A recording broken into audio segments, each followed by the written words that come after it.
Hi, friends. Ah? Happy little Monday over here. Oh. Happy little Monday. Nice. We get to change roles. Patrick Harris here with you Just for the moment. full of piss and vinegar. That's Danny Marang right over there. Casey Smith on the ones and twos. I'm stoked about that. Love having Casey in. Oh, you stoked to have another beef in? That's right. I hate you. Look, do we need to just address the elephant in the room right now real quick? I mean, yeah. 2 weeks ago, Brandon Sprague was like, I don't care. I don't hate Wazoo. And then today he's all full of P and V. Not happy about it. I think it's kind of bullshit if you ask me. You just went from like not caring at all to caring so deeply, and this is so great. I love this for you. It's wild, man. It's crazy how sports can do this to you. I always found it fascinating when celebrities die and someone's like, oh, like today's the anniversary of John Lennon being shot. And, there are people that are, oh my God, I can't believe, fill in the blank is dead. And like, they just mean so much to me. I'm so broken up about it. And it's like, well, you don't know them. It's like, no, but the impact on their life is huge. And I always thought that was kind of lame. And now my program is dead. And now I understand and I have sympathy and empathy and everything you want to throw at it. Now I get it. It sucks. How you feeling about that? It sucks, dude. It's terrible. I was having a great conversation with Dusty today. And like, I'm genuinely like upset, like sad. And it's not a nobody knows. It's not some like irrational sports loving thing. I think it is, but that's the point. It's the alumni in me that's just so broken and so devastated. And I laugh with Johnny Ludes in our sales department. He's the other Coug in the building. For those of you that don't know, I am very upset about the fact that Jimmy Rogers is a snake and left us high and dry for Iowa State. And we'll have Alex Brink on today at 11:15 to chat with him about that.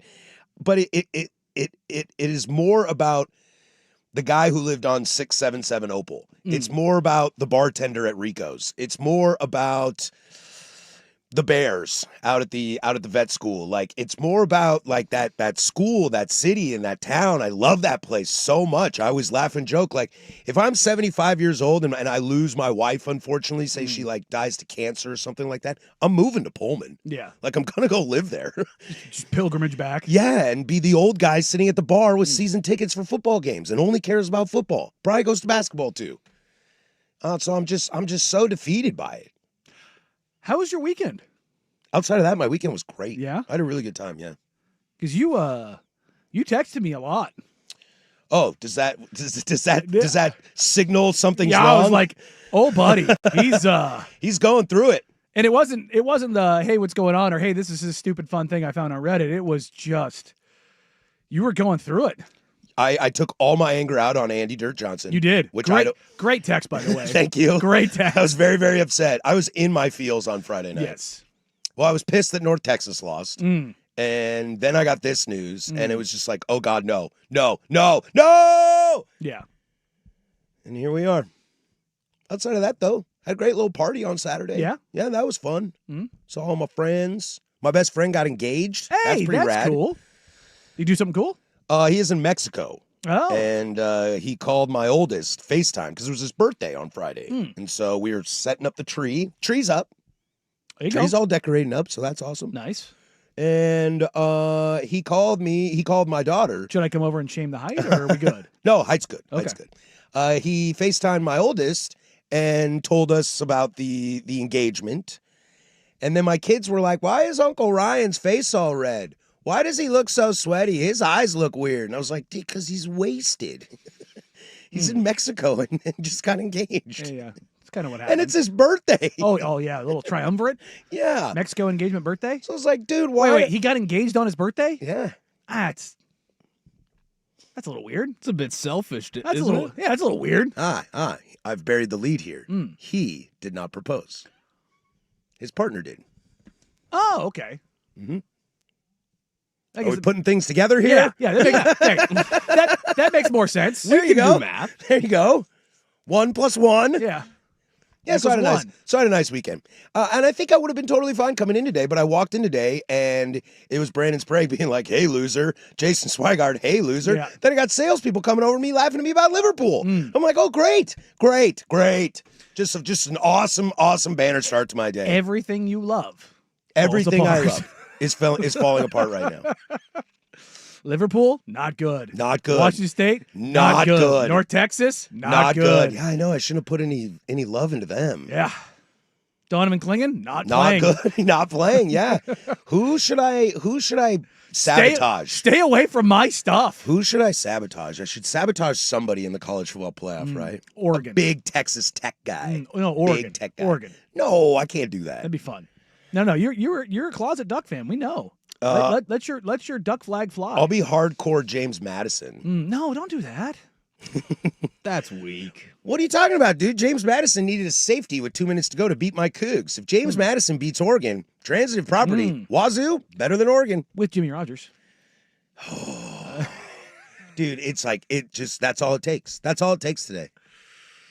Is if I'm in a point and I'm winning and you guys are like not having a good time with me because I'm being a jerk, be like, I mean, you were great with Jimmy Rogers, and it'll just fall apart. Just break you down. It'll just fall apart instantly. Who we want? What's that? Who you looking at a coach? Oh, God. Not New Weasel. Yeah. I don't want that. I kind of want that to happen for you, just so you have to have a Husky head coach. Oh, God. Yeah. Oh, God. Yeah. I don't know, man. It all sounds terrible. You know who I want? I wanted Jimmy Rogers. Yeah, that's who I wanted. That's tough. I would be okay with Jonathan Smith. I don't love it, but I don't hate it. Hey, if you want like a sideways distraction, there's only 2 shopping weekends left until Christmas. I can't believe it's December already. Poor Rusty's not Rusty's even here for that. Yeah, that's why he's not here. Yeah. Because it's December. Yeah. And we got a short week, man. Well, let's get into that. Let's not bury the lead here on this. The reality is this week is awesome. Danny and I will be taking this show on the road, as the happy hour calls it. One for the ride. As we'll be in Baltimore. We will, and I am currently talking with our guy, Jimmy, to secure guests, and our guest list right now is dope. I'm excited about that. I haven't seen it yet, so that tickles my fancy. Danny and I fly out on Thursday, so I think we'll have some replacements in here on Thursday. Fly out the butt crack of dawn. We'll do a live show on Friday from Baltimore, and then we're going to Army-Navy on Saturday. And I'm so excited about this as somebody, although I feel so... What's the way? Like, I feel like I'm robbing somebody of a seat at this because I have no military background. I don't really come from a military family. I don't know a whole lot about it. And I'm just there for the ride, and I'm there for the pageantry and the excitement and what could be a really fun game. Army is getting +6. Navy is the favorite here. Navy had a great run in the American Conference this year until they played Notre Dame. And North Texas. Those are their losses. And so I'm excited to see, what Navy does offensively. Look, the football is always good, but it's the least important thing. Oh, I know. It's about the troops. It's about the pageantry. It's sick as hell. I imagine El Presidente will be there, yes. And I say what you want about politics and whether you like the president or not. Just the office of the president is really, really rad, and that person, whether I care for that person or not, wink, wink. It's the office. I'm stoked to be at a place that means so much to everybody. There was at Army-Navy last year in the bowels of FedEx Field in DC. We were walking up to the press room, press box early in the game. And there were a couple vehicles, SUVs, that looked like they were pretty heavy. And there were some men around them that looked like that they were not about to mess around. Yeah. And there's a couple other media members. So there's a couple veterans. Obviously, I'm one of them. I think there's about 7 or 8 of us that are a part of this deal. And that's kind of what this is brought to you by USAA. So that's kind of the whole big deal. This is USAA's big event every year. And you've said USAA does a great job. They put on. but there's other people that are media members. There's some locals, and then there's some other folks that are with other veterans with different shows. And one was like, "Oh, I want to go take a look at that SUV," and I'm like, "I wouldn't do that. I wouldn't do that." I know. I'm gonna be like, "Whoa, that's a cool gun you got Yeah. there," and he's gonna be like, "Back up." Yeah, oh no, you're gonna get tossed. Yeah, I know. Those are Secret Service members, but they were transport vehicles they are the backup vehicles for the president, and they are bulletproof, fully up armored, like you can see everything that's going on there. One guy started to move towards it, and I looked at him. I go, "Wouldn't," and he's like, I go, "Mm-mm." And one of the Secret Service officers like already started to take a step forward. He was like 30 feet away, and I was like, "They don't mess around, brother." That is so in the military, you have what's crossing red. So if you're on an Air Force installation, if you ever go and you get inside a hangar, which is obviously very rare, but there's a red line that is around aircraft. It does not matter that if you are a 4-star general, if you break that red line, security forces will fold you like a pretzel. It does not matter. Split you in two. Yeah, it is a no joking matter. That's it's the same. The Secret Service treats those things the same way. You cross a certain threshold, you're gonna get tossed. The high temperature on Sunday when we leave is 32 degrees. Yeah, I saw that. We're in the low 20s pretty much the whole time we're there. Yeah, it's gonna be cold. The snow has disappeared. It's gonna be clear now. That's dope. I'm excited but it's about gonna that. be brutally cold the whole time we're there. Yeah, I was looking at it.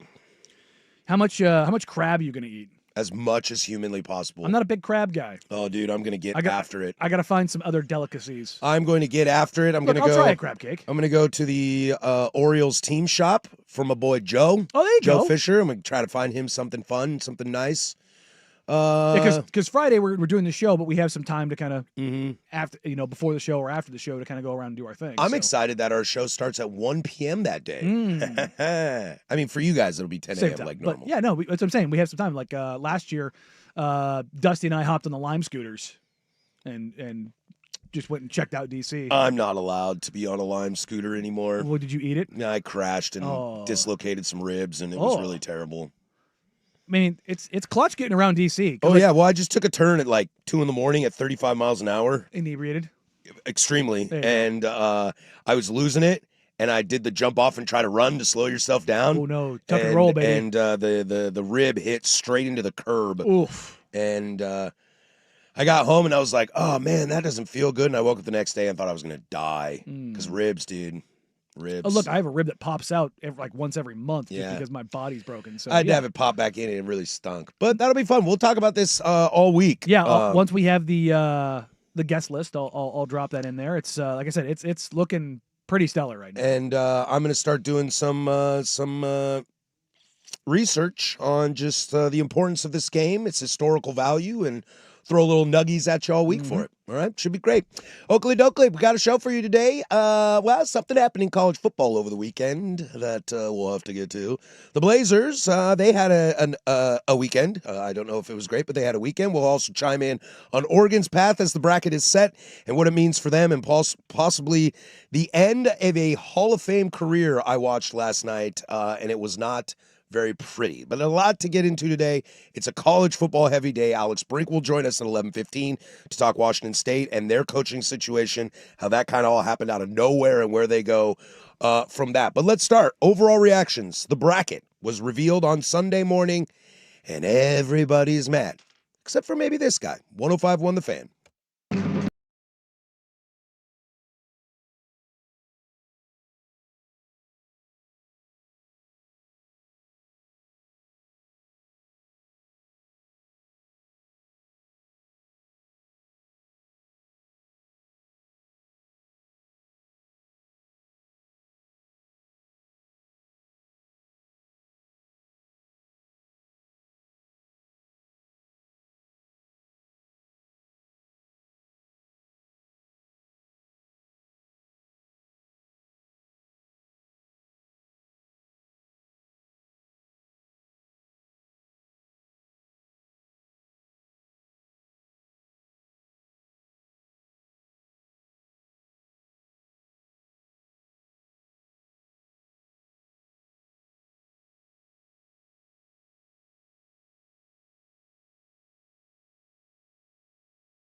10:18 here, Portland Sports Leader. Don't you forget it. We are live, baby, as we always are, from the shadows of the historic Fremont Bridge.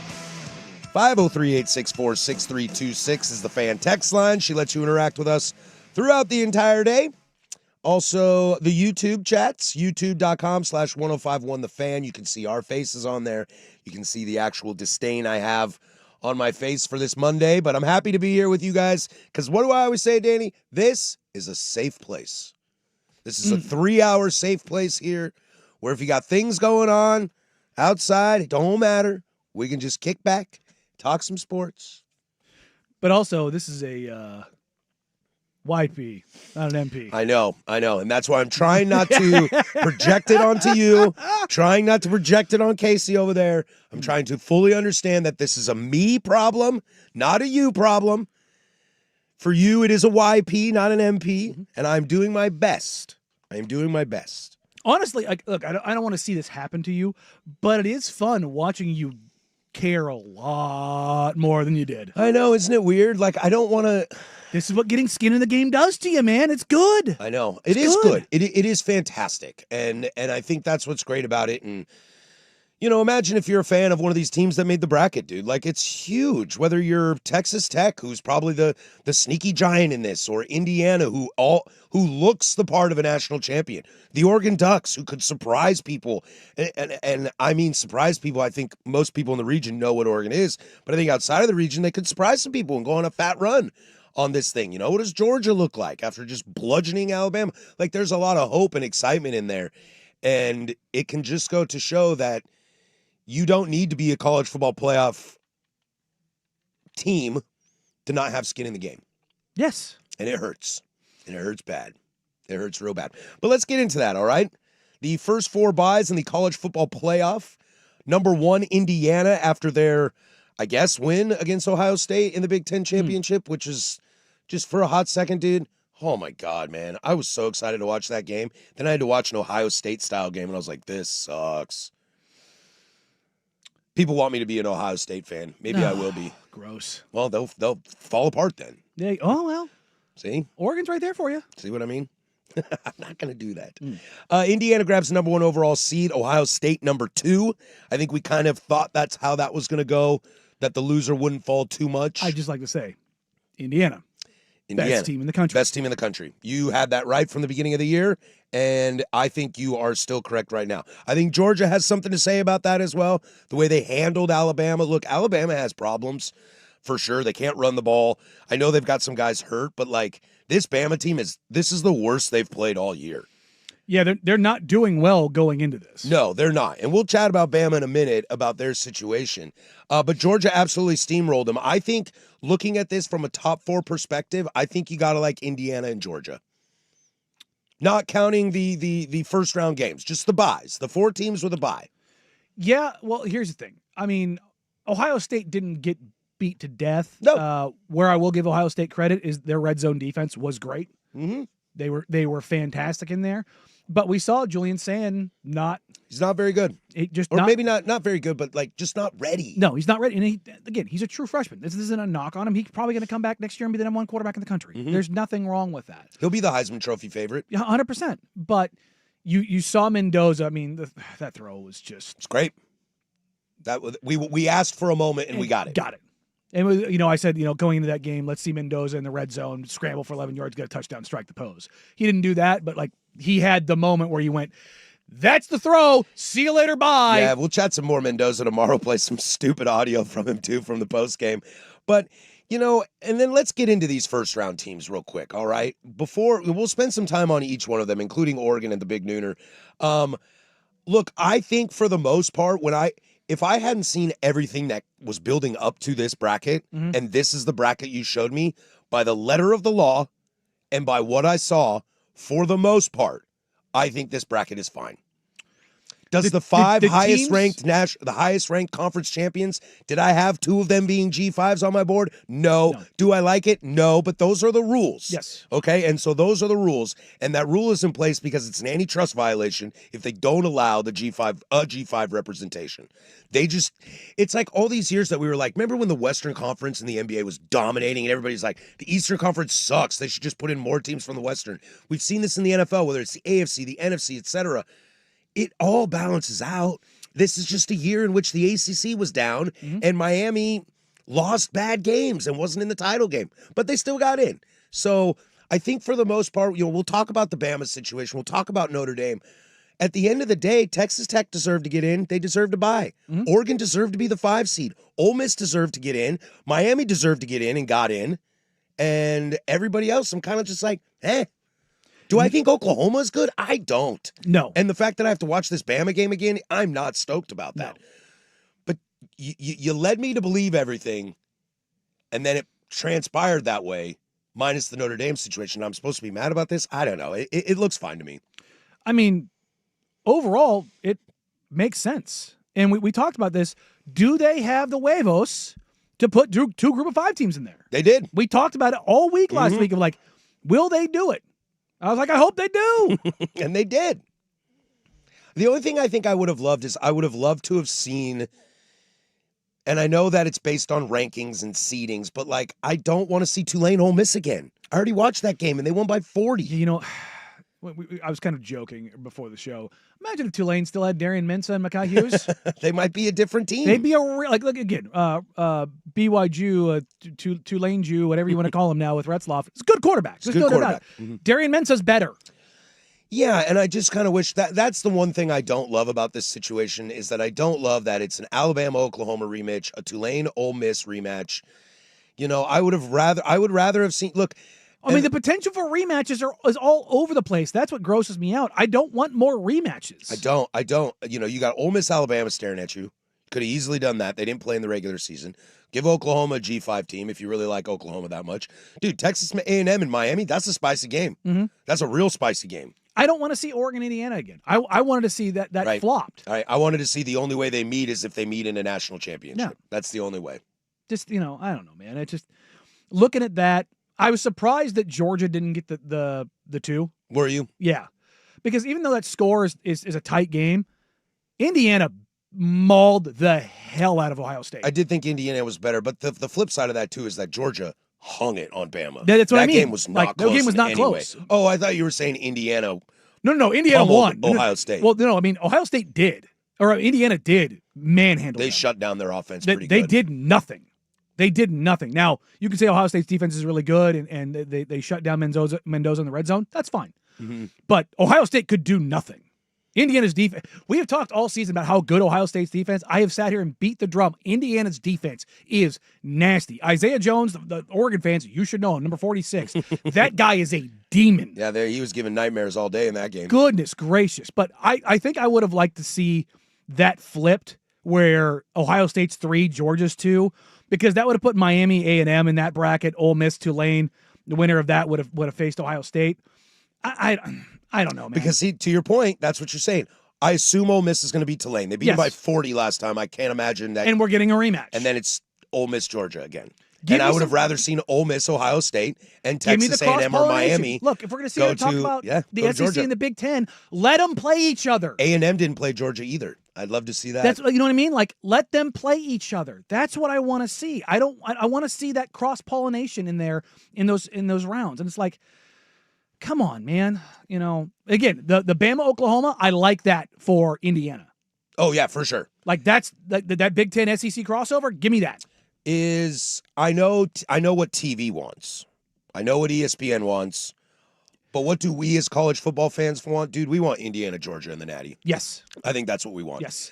Give me best on best. The SEC's best against the Big Ten's best. Let's see what happens. ESPN and Herbie want Georgia, Ohio State. Yeah. That's what they want. And that could be a semifinal. But I think the best game of this. Now, who knows? A team could pop out and all of a sudden be amazing. I want to have a real conversation about Texas Tech tomorrow because we're so chock full today. Like, Texas Tech is a damn good football team. Baron Morton was going off. But there's a lot of me that says the best game will be Indiana, Georgia. It really will.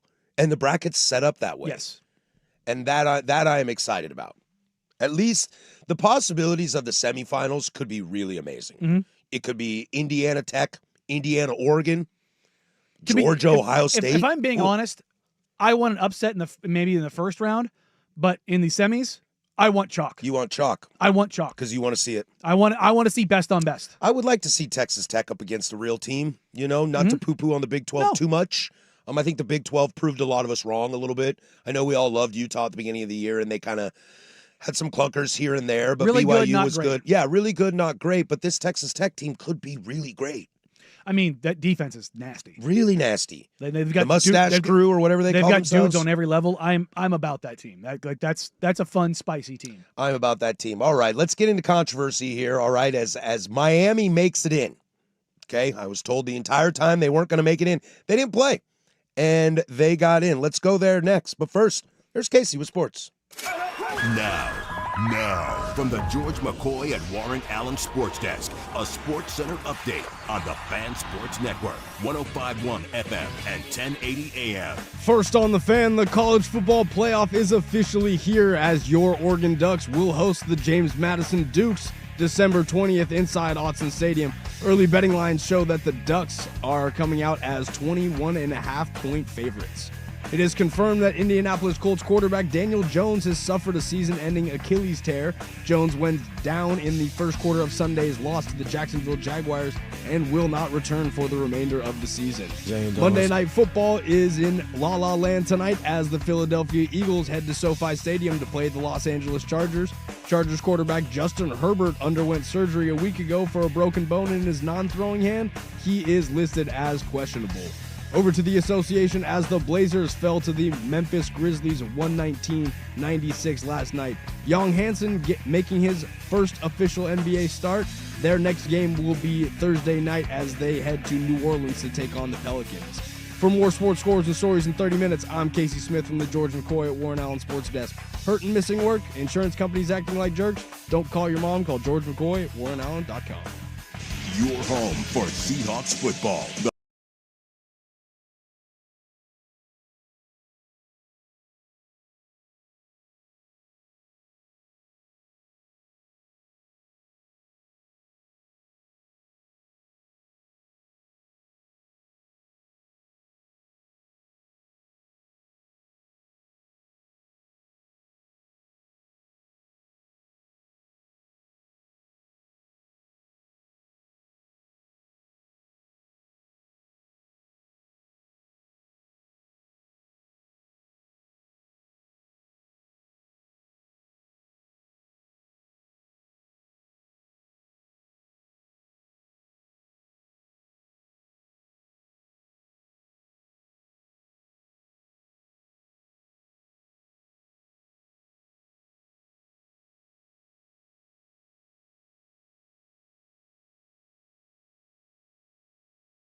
Mama didn't raise no fish. Time to nut up or shut up. He's a big ass boy. He's a biracial angel. College football playoff. You know, I'm genuinely concerned because, like, when this stuff happens, obviously there's like drama and controversy around it. But I'm having a hard time discerning if this controversy this year is real or not. You know, like, are we manufactured or is this real? I mean, it's manufactured. Because the biggest thing that I don't understand, and we'll get to Notre Dame in a moment, the one thing that I don't understand is actually probably the part they got right. Is like, how did you tell me all year long that Notre Dame was going, but it's actually Miami? It feels very course corrective on the committee's part to put Miami in. Now, I'd love to be a fly on the wall on them having that conversation, because somebody in the room has to say what everybody else is saying, right? Hey guys, why are we putting in Miami now, but we didn't last week? You know, somebody had to have asked that question. Now, am I glad that Miami is in? Yes, I am. I think Miami deserves to be in. I think they had 2 rough losses in the ACC this year, sure, but they were multiple times that we felt they were one of the best teams in the nation. Yes. We felt Carson Beck was a Heisman candidate. They have nasty guys on the defense. They're well coached. I know we have Mario issues, in-game stuff, but I think Miami's a good team, and I for one am glad they're in. They've got talent. They've got NFL dudes. You know what they can be at their peak. Like, yeah. Because get this, if Miami didn't go in and they kept Notre Dame in that spot, do you know what the game would be? Notre Dame at Texas A&M.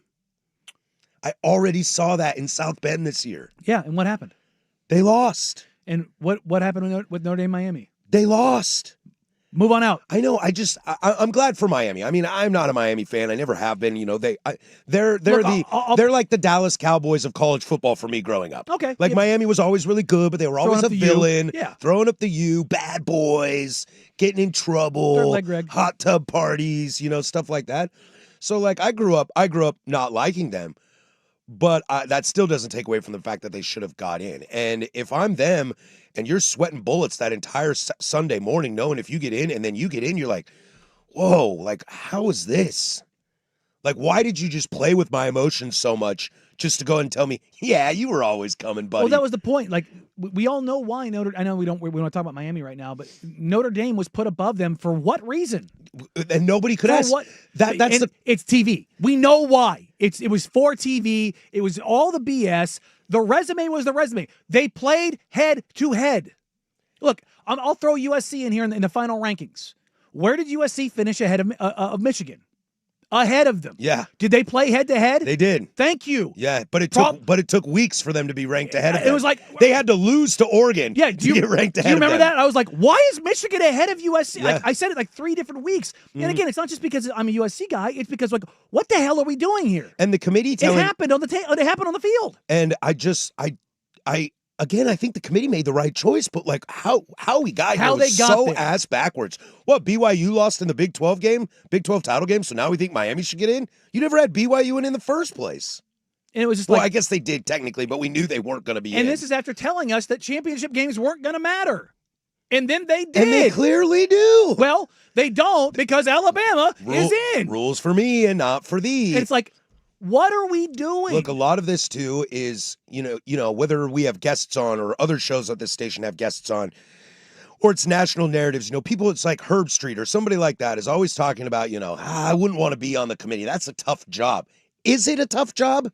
Because right now I have my 5 highest ranked conference champions. Mm-hmm. Do I love that it's 2 G5s? I don't. Do I love that it's Tulane and James Madison? I don't. But that's the rule. Yeah. Okay? So I have no way to get around the rule. You can wash your hands clean. Somebody's like, why'd you put in 2 G5 teams? You're like, that's the rule. I have no choice. Outside of that, these are all probably what I would have chosen. Even the Alabama situation, the Ole Miss situation, the Miami situation, all of these teams right here, do I really think BYU, Texas, or Notre Dame are better than them? I don't. No. I don't. That's the reality. So shout out Sark. This job is easy. For not acting a fool. I know. And it's because so many people are acting fools right now. They say, oh, this job's so hard. I would hate to be them. Dude, I'll go do it.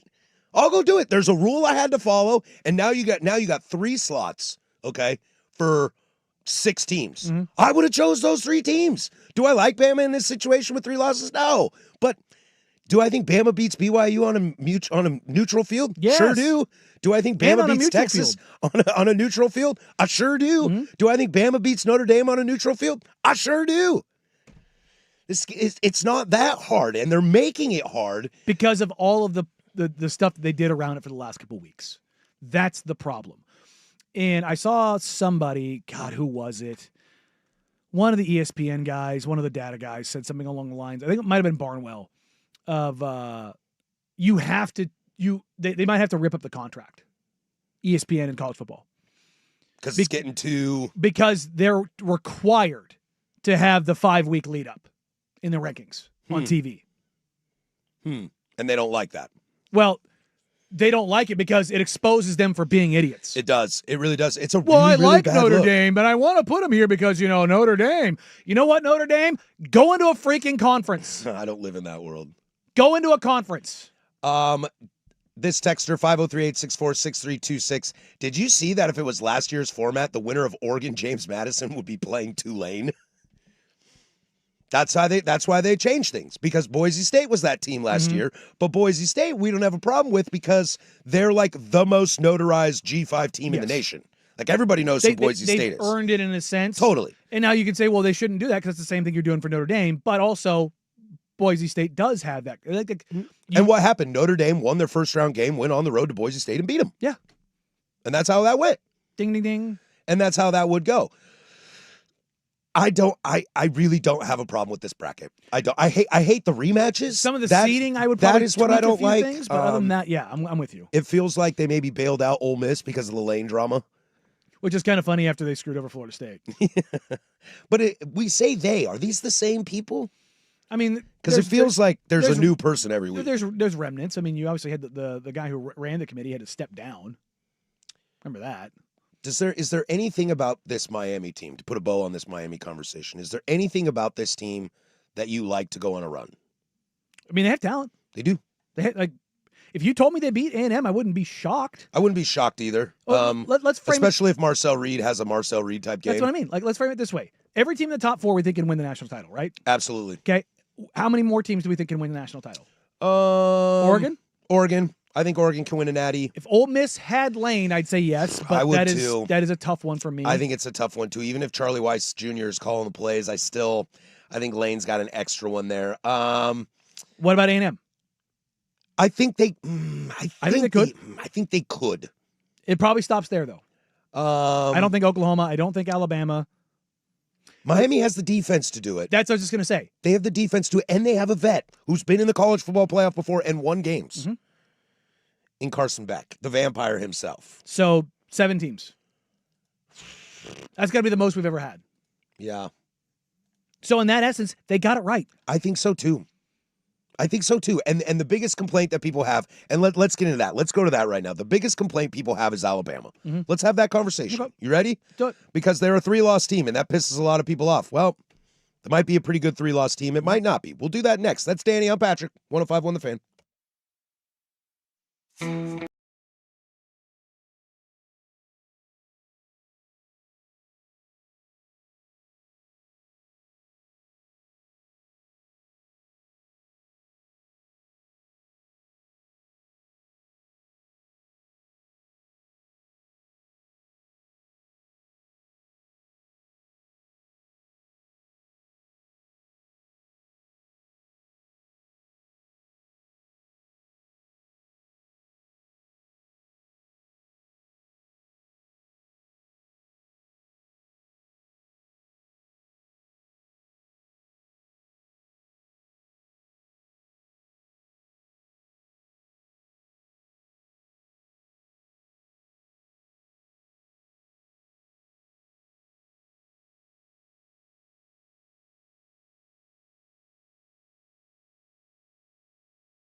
coming up in the 11 o'clock hour here, hour number deuce, we will finally have that Notre Dame conversation. Just kind of want to let it marinate. You guys are chiming in 503-864-6326 along with the YouTube chat as well. I see them all. I'll read a ton of those comments in hour number deuce when we do get to Notre Dame. We'll have Alex Brink on at 11:15 to chat the coaching situation fiasco up at Washington State. I was texting with him last night, and he said he had a lot to say. So I'm excited to bring him on, kind of shine some light on one of the new Pac-12 founding members, how this relates to being Oregon State from the previous year, and my new hatred for Brandon Sprague. So Love that. We'll do that in hour number deuce, plus web gems as well. But sticking here in college football playoff, and look, there's a little bit of NFL today. Tomorrow will be a heavy NFL show.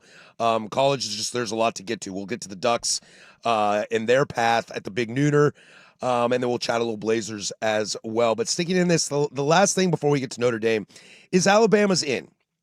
And as I said in the last segment, and I think, Danny, you were agreeing with me, of all the teams that didn't get in, I still think Alabama is better than all of them. I think Alabama has some problems. I think they really struggle to run the ball, and they've got some guys hurt right now. Yeah, but the GM Miller of it all is, I mean, they struggled without him, but I mean, they struggled with him, but without him, it's non-existent.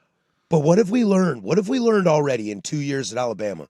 DeBoer has some warts. I think there's a roster situation in Alabama that I don't know if it's necessarily DeBoer's fault. But, dude, the guy wins big games. He's won big games. He has a little bit of problem sometimes losing not big games. And obviously the SEC title game was not pretty for them.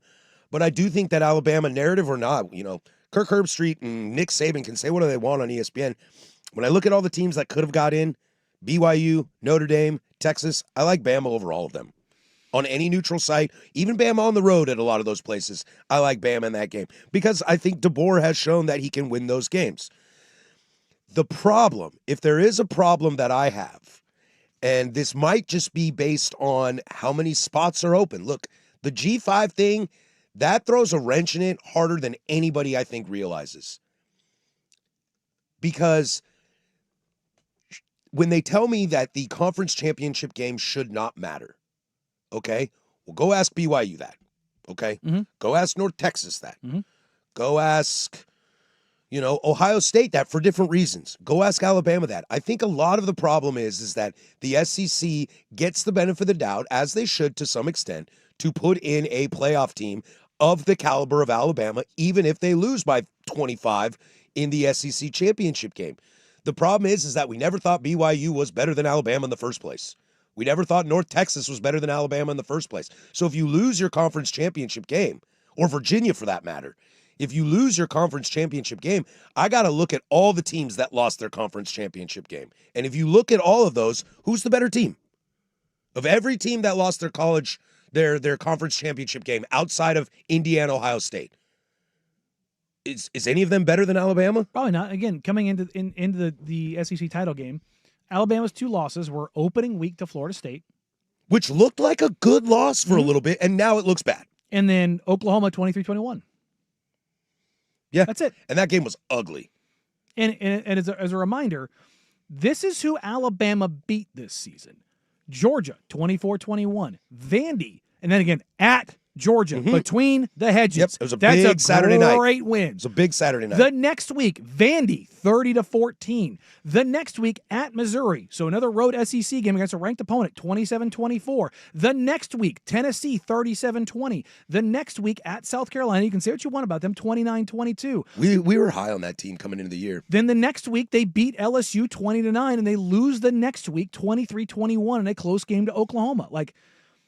I don't think anybody in the country has a more difficult stretch of games than Alabama does in that stretch, and they went 5-1. Mm-hmm. And their only other loss of the season is Georgia in an SEC title game. And I think the cry foul about the whole situation is that Notre Dame's losses are better than Alabama's losses. Okay. Alabama's wins are infinitely better. Infinitely better. These are Notre Dame's best wins in comparison, and there's a lot to break down with Notre Dame, so I'm not worried talking about their schedule. Their best wins off the top of my head are Boise State, Pitt, and Navy. Am I correct? Wow, real tough job over there, guys. I'm going to take No, the team. SC. Oh, USC. There you go. There's another. Okay, that's a good win. That's their best win. That's their best win. And their losses are against 2 playoff teams. Let's do something here real quick. Shoot. I was kind of thinking about this and would it change anything? What if Notre Dame had beaten A&M but to lost to USC? Both were home games.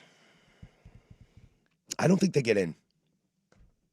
I think USC is closer in that conversation because now they're only a 2-loss team. Yep. I think USC becomes in that Texas, BYU, Alabama kind of area of Notre Dame who's getting in. Think about it this way. If again, this is not me just doing this for USC, but it was interesting I because see where you're going. looking at this, would USC be in over Alabama? I don't think so. At 10-2, they wouldn't be ahead of them because Alabama lost? I don't think so. Okay. I see where you're going. But that's my point, right? I think USC would jump into that, like I said, Texas, BYU, Notre Dame, Alabama pool, and I think they would give it to Bama because they played in the SEC Conference Championship. Yep. And that's why. And that's where I'm kind of going with this. This isn't me trying to lift up USC. This is me saying, like, if we shifted this around and gave that, because the head-to-head, you can't change the head-to-head Miami Notre Dame because if that happens, Notre Dame's in. I think SC and Notre Dame swap spots in perception, but neither get in. Is what I would say. In either way, Bama's in. Mm-hmm. Yep. I think it was inevitable, and I don't think it's super, ESPN bias. Are they a 3-loss team? Yeah. Are there a bunch of 2-loss teams out there? But you're going to put Vandy in? I just watched Bama smoke Vandy. Let's say A&M made the SEC title game instead of Bama. Guess what? And A&M loses? They're probably in the same spot they are right now. But they're guess probably what? number 7. Bama's a 2-loss team. Right. And they beat Georgia. And Bama would still be in. Yep. So why are we doing this? If A&M doesn't lose to Texas, and then loses to Georgia in the SEC title game, they're probably where they are now. Mm-hmm. Maybe they're 6. Ole Miss gets bumped down to 7. Yeah. I think we're looking at the same teams. 4 different scenarios, and I think we're looking at the same teams. That's what I mean. Like, if Ohio State loses to Michigan and Oregon goes to the Big Ten title game, is this really all different? No, Oregon and Ohio State swap spots. Exactly. That's what happens. Again, it's such a tough job. I don't know if it's a tough job. I don't think it was that tough. I think it was the problem is how they led up to it. Yes. They just were so ass backwards and so idiotic in this Notre Dame situation. Look, I think there were times where I was kind of like, Notre Dame might be a better team than Miami. I'm okay with that. That's what they were telling me. So I was like, okay, if they've done their job and their research and they tell me that they think Notre Dame is better, but then these teams don't play and they don't get in, that's when I'm like, dude, what's wrong with you guys? Notre Dame played Miami and Miami won. They did. That's it for me. So I want to say like 6-7 weeks ago, maybe a little bit longer ago, right around the middle of the season, we talked about how many teams do we legitimately think could win a national title, and I think we landed on 8. We just did it, and we're down to 7. Yeah. Not much has changed. No. And the only reason we're 7 is because Lane Kiffin left. Yep. Otherwise, it'd be 8 still. 100%. Nothing has changed. Nope. So, yeah. Do I think Oklahoma is any different now that they're in the playoffs? No. Nope, sure don't. I still don't trust them. So, this idea, I don't think Notre Dame was winning a title. I saw them play. I watched them play against my team, and I went, if USC doesn't shoot themselves in the foot trying to throw a trick play and doesn't allow a kickoff return for a touchdown, they win that game. And let's not beat around the bush here. I know Notre Dame was in the national championship last year. And they played really well. That team is infinitely better than this year's team. Better quarterback play. Different quarterback play, but better last year. A guy that you, stylistically, look, Riley Leonard was not throwing the ball, but what they did it really well. And Jeremiah Love is, a lottery pick in the NFL draft, and he's very good, but this Notre Dame team is not what they were last year. And that's why their biggest win is against USC and Boise State. Mm-hmm. And that's why they dropped those games. Pitt and Navy. They dropped a game at home against A&M, and they went down to Miami and lost. Let's get to this Notre Dame thing. There's a lot. 503-864-6326 will read your chat. Should they be in a conference? Why were they penalized? And are you really, you're really going to take your trucks and go home? Really? Notre Dame University? Children. Portland Sports Leader, 105.1 The Fan. It all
Now, from the George McCoy at Warren Allen Sports Desk, a Sports Center update on the Fan Sports Network, 105.1 FM and 1080 AM. First on the Fan, the college football playoff is officially here as your Oregon Ducks will host the James Madison Dukes December 20th inside Autzen Stadium. Early betting lines showing the Ducks as a massive 21.5-point favorites. It is confirmed that Indianapolis Colts quarterback Daniel Jones has suffered a season-ending Achilles tear. Jones went down in the first quarter of Sunday's loss to the Jacksonville Jaguars and will not return for the remainder of the season. Monday Night Football is in La La Land tonight as the Philadelphia Eagles head to SoFi Stadium to play the Los Angeles Chargers. Chargers quarterback Justin Herbert underwent surgery a week ago for a broken bone on his non-throwing hand. He is listed as questionable. Over to the association as the Blazers fell to the Memphis Grizzlies 119-96 last night. Their next game will be Thursday night as they head to New Orleans to take on the Pelicans. For more sports scores and stories in 30 minutes, I'm Casey Smith from the George McCoy at Warren Allen Sports Desk. Hurt and missing work? The insurance company's acting like jerks? Don't call your mom. Call George McCoy at warrenallen.com. The home of prime time with Isaac and Sue. Weekdays.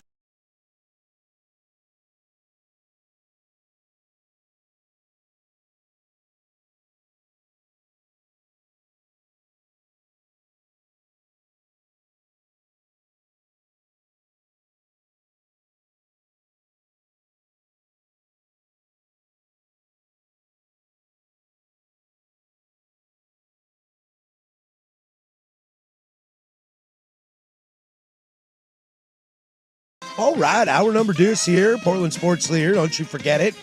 Missed any of the first hour, you could download that, the Fan Podcast, wherever you get your podcasts, 1051thefan.com, the Odyssey app. Rewind, fast forward, except for in the future, that would be impossible. We're over on YouTube as well if you want to see our faces. YouTube.com/1051thefan. There's a chat feature there that we get into. Coming up this hour in 15 minutes, we'll bring on Alex Brink. He is in the booth for Washington State football games, and we will ask him about the Jimmy Rogers situation. We'll have a little discussion about that, Web Gems, this hour as well. If those of you are waiting for Ducks and Blazers, we will get to that in the big nooner, so stick around for that. Oregon, it's funny that I thought coming into today we would lead the show talking about Oregon and their spot in the college football playoff, and boy, is that conversation like the least spicy topic of it all, is it not? Oregon at the 5 seed with James Madison. Mm-hmm. You're like, oh, okay, moving on. Nothing to see here. And let's go. Yeah. So we will get to that in the nooner and spend ample time on it. Reminder, we have Tyson Alger on Wednesdays. We'll chat with him about that as well. But let's finally get to it. Notre Dame is left out of the college football playoff bracket, despite being told they were in all the time. Committee finally pulled their heads out and decided that, hey, a head-to-head win might work better, and they took Miami over Notre Dame. Now, the interesting part about that is not just Notre Dame not making the playoff. We've talked about that all last hour. I don't think Notre Dame was good enough to make the playoff. Boom, roasted, just like that. Mm-hmm. What Notre Dame has done since then is very, I don't know if I want to use the word fascinating. It's kind of sad to me, and it kind of pisses me off a little bit. I've never been a Notre Dame fan, but I've never been a Notre Dame hater. I understand their place in college football. I understand their brand and what it means. I understand. I talked to some guys last night. I was watching the Packers-Bears game. These guys are from Chicago. They hate Notre Dame. They're like, I grew up in a super-duper Irish Catholic neighborhood, and every kid there thought he was going to Notre Dame. And it's like, no, you're an idiot. You're not getting into Notre Dame. So I've never lived in that world. I understand their place in college football. For their AD to come out and say, we're not going to a bowl game, and our relationship with the ACC is now strained, is some of the most hot garbage I've ever seen in my life, okay? Teams have down years. K-State, Iowa State are not going because of their coaching situation. I totally understand they don't want to go to a bowl game. That's different. But the idea that you got left out and now you don't want to play nice, you're taking the toys and going home, is some serious bullshit. Dude, Notre Dame BYU would be a dope game. Yeah, I mean, I was so stoked to when I heard that. Mormons. When I heard that, I was like, that'll be a fun game. Settle it on the field and then talk trash and say we should have been in the playoff, whoever wins that game. And I saw a text earlier. The idea, like, so what about Notre Dame seniors? Totally. They're done. Did the team vote on this? I can't imagine they did. Marcus Freeman's the kind of guy who's like accountability, passion, your teammates, everything. You know, Notre Dame is your blood. Mm-hmm. To just not play? I don't get it. This is I don't get it. it's nasty. It's nasty. I don't. It's childish. Look, would Jeremiah Love probably sit out? Probably. Probably. Sure. Yeah. And maybe they're worried without Jeremiah Love that maybe they'd lose to BYU, and Sure. now all of a sudden, well, we didn't have Love, and it's like you get into one of those things, and it's like, then go prove it, dog. Yeah, but like, let's be real here, man. If BYU were to beat Notre Dame because Jeremiah Love sat out, in 3 years, I'm not going to remember that or care. No. I just want to watch an entertaining product in that moment. That's the thing. These bowl games don't need get to paid be the to end of play the the world. game Yeah, now. and they are literally just kind of like showcases, exhibitions for us to just watch and have fun. You know, maybe you see a player who blows up in a game and gets a higher draft pick for that. We see that in the World Cup all the time. Some random dude from Colombia scores a bunch of goals, and now James Rodriguez is on Real Madrid. Like, there are cool stories like that. Nobody's going to remember if Texas loses to Michigan. Nobody cares. Well, Michigan would. Well, I know they will, but the idea that you're going to hurt your reputation by playing in a bowl game? Get out of here. Yeah, this is way more destructive. Yeah, it is, and it's petulance, it's arrogance, it's look. I mean, I have my biases against that program. Clearly, Yeah. this is weak.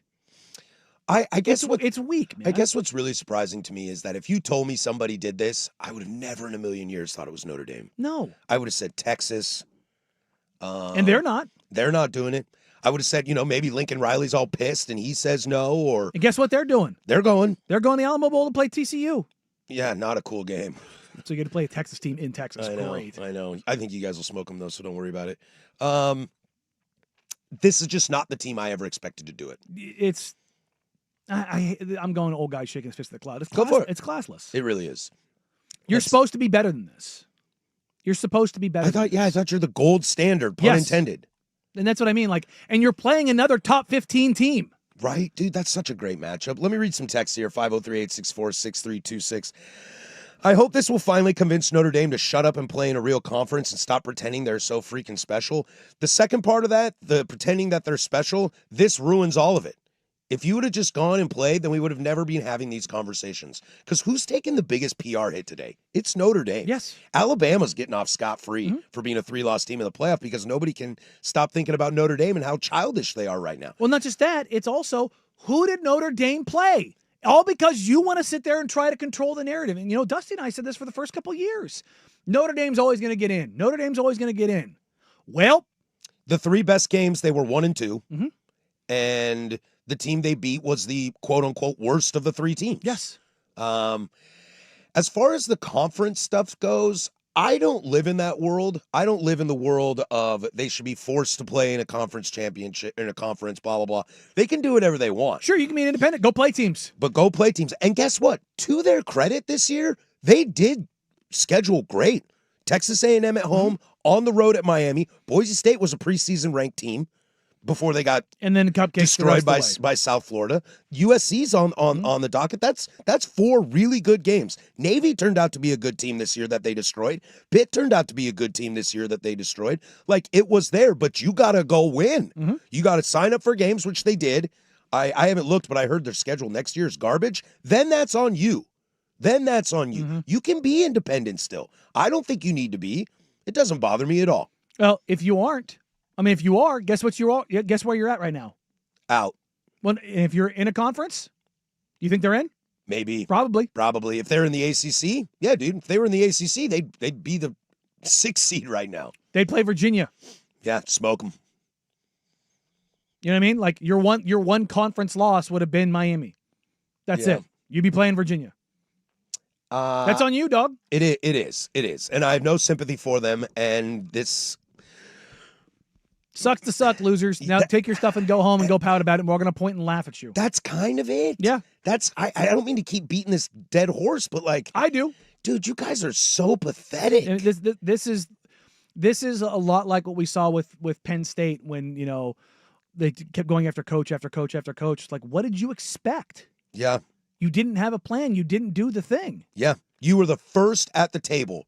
You were the first program to say, we're open. And then Who would like to work You might here? have lucked out with Matt Campbell in the end, Mm-hmm. but the process was bad. Yeah, For Notre Dame, the process is bad. You want to sit here and have this, we're going to have our independent NBC deal, and we're going to do this, and we're Notre Dame, and we're better than this. Go for it. I don't care. The playoff selection committee just told you weren't. They just told you weren't. Yeah. Deal with it. Yeah. And this is how you deal with it? Because here's the thing. We go to a super conference. You know what Notre Dame's going to do? They're going to come in. Of course they are. They'll have to. So figure it out.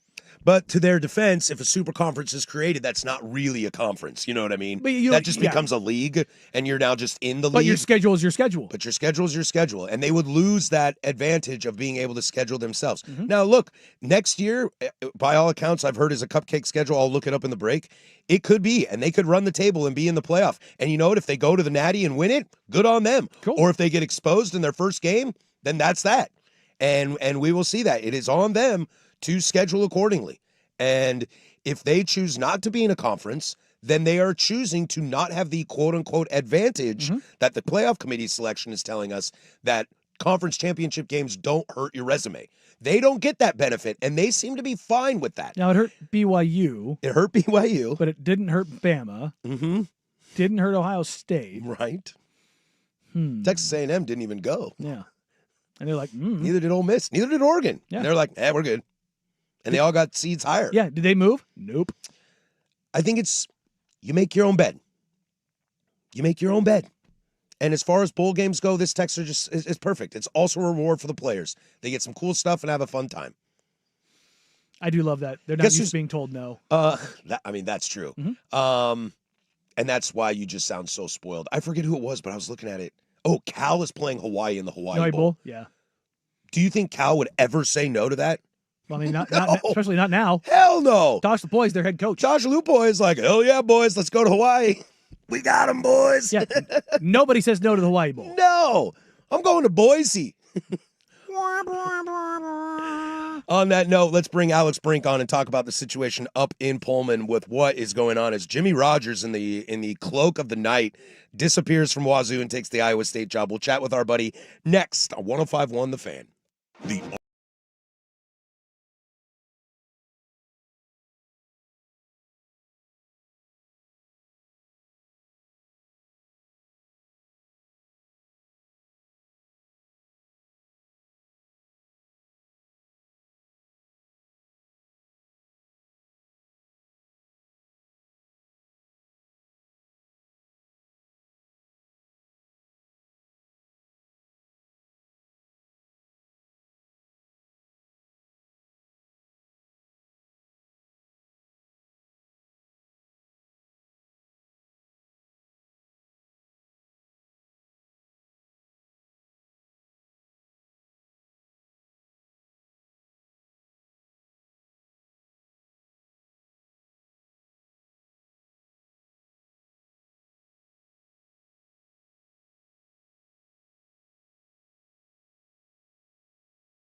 All right, you can hear him on the call for Washington State football games. He is my quarterback, friend of the show, the great Alex Brink, bringing him on to chat whatever the hell happened over the weekend with that program. Alex, thank you for joining us. I'll start you easy here, bud.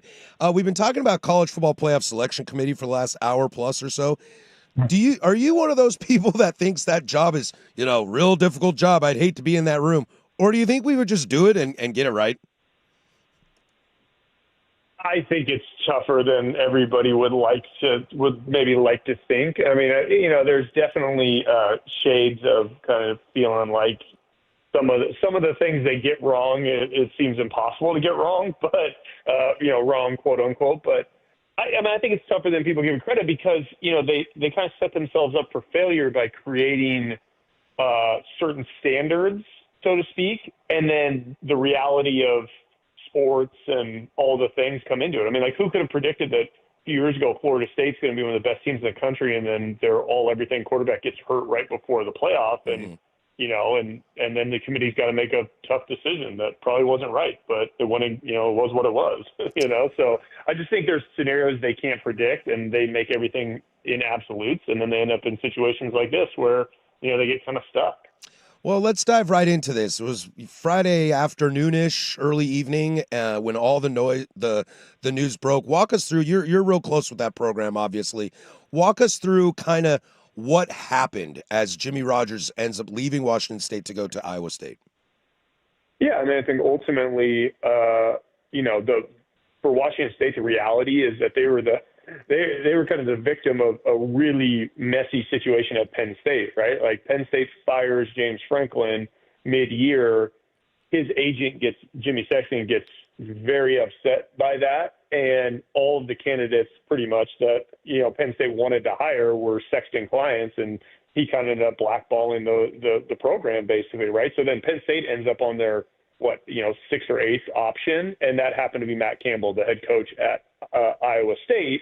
And then, by circumstance, it has now kind of come to light that Jimmy Rogers always wanted the Iowa State job, apparently. And so to the tune of him texting with the athletic director pretty regularly, over the past few years, even while he was at Washington State. So, kind of a strange situation in that regard.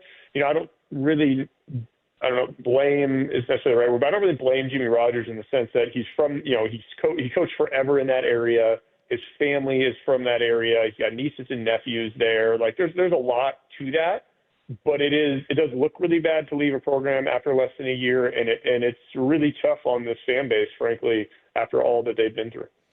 Brink, I guess the at least the obvious question for me is where do the Cougs go from here? Because, looking at the quote unquote Pac-2 and Oregon State and Washington State seemed to weather the storm and figure some stuff out and seemed to have everything kind of at least under control for the most part. And then obviously the change in athletic director and now the change in head coach. And meanwhile, you look down at Oregon State, where they've just been a complete and abject disaster for the last year. It seems like they're kind of getting back on the path, and now Washington State's kind of having to pick up that slack. So where do you kind of see them going next, and what's up next for the Cougs?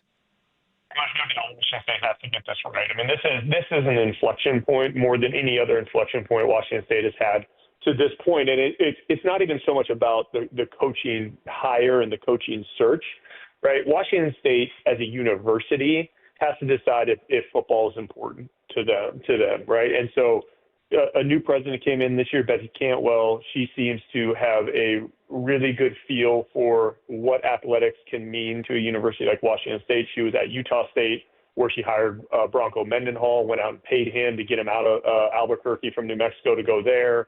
I think she understands the commitment it takes, but there's a really big conversation that has to happen at Washington State. And some examples I would give you is that when it comes to institutional funding in this new Pac-12, not NIL, this is not NIL dollars, this is just how a university supports their athletic department, Washington State is the least funded in that regard, right? So to the tune of maybe $8 million a year, and to put that in context, schools like Boise State, Utah State, Colorado State, they're upwards of $25 million a year of institutional support. That goes to coaches' salaries, that goes to operations, that goes to scholarships, like things that are not NIL and the specific things that allows those programs to then take other funds and support their programs through NIL and things like that. So Washington State has a structural issue that they have to figure out, right? Every coach that comes in there is going to face that challenge, and it's up to the Board of Regents and President Cantwell to figure that out and help whoever the new AD is that comes in.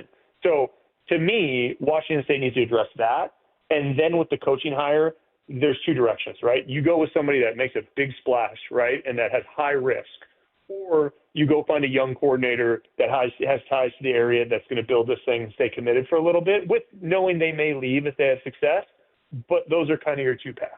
I think it's Alex Brink joining us as we're talking about Washington State as Jimmy Rogers takes the Iowa State job and leaves kind of the vacancy there. I think you're onto something, and there are some schools that have kind of shown how you can do this. And I'm not talking about like the Signettis at Indiana situation, but James Madison's sitting there at the same kind of situation, and they just keep dumping money into it and making it happen. I guess that's the concern for me as a Coug fan and some of my other brethren as alumni, is how to navigate this storm and what's going to be the best way. Because it's not just that Washington State has a coach that's one and done. It's more how it went down. And I think you get really worried that you could be a stepping block for people like, hey, if they're poaching our coaches and our players, that means we're doing something good here. I believe you've said that, I've said that, etc. This one feels like, well, we didn't deserve that one.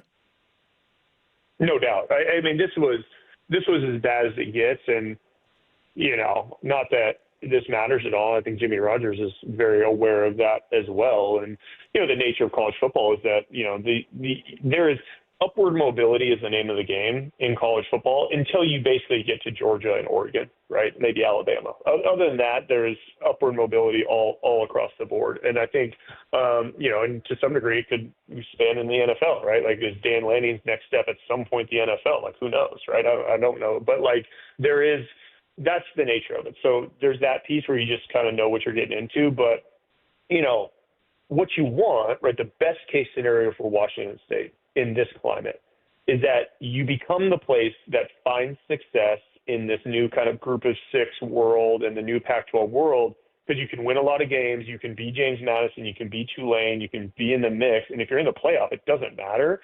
And if your coach leaves, that's fine. You just go find the next guy, right? And if players leave, that's fine. You go find the next guy. But you do need some level of stability, and that being, 3 or 4 years of commitment, but also winning, right, to help generate the excitement around the fan base, like you alluded to at James Madison, the institutional support that comes with that.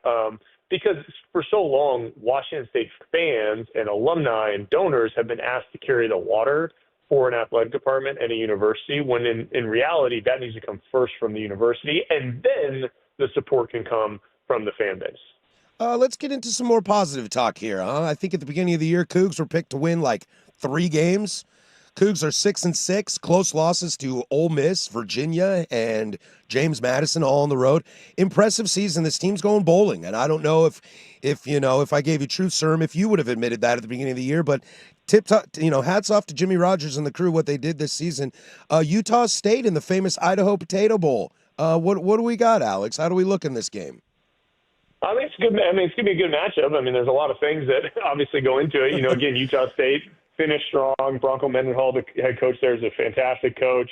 You got I think the geographic nature of the rivalry or the game, and then kind of the potential of the new Pac-12 rivalry is pretty cool. And so I'm excited to see both fan bases show up. It is weird from a Washington State perspective, no head coach.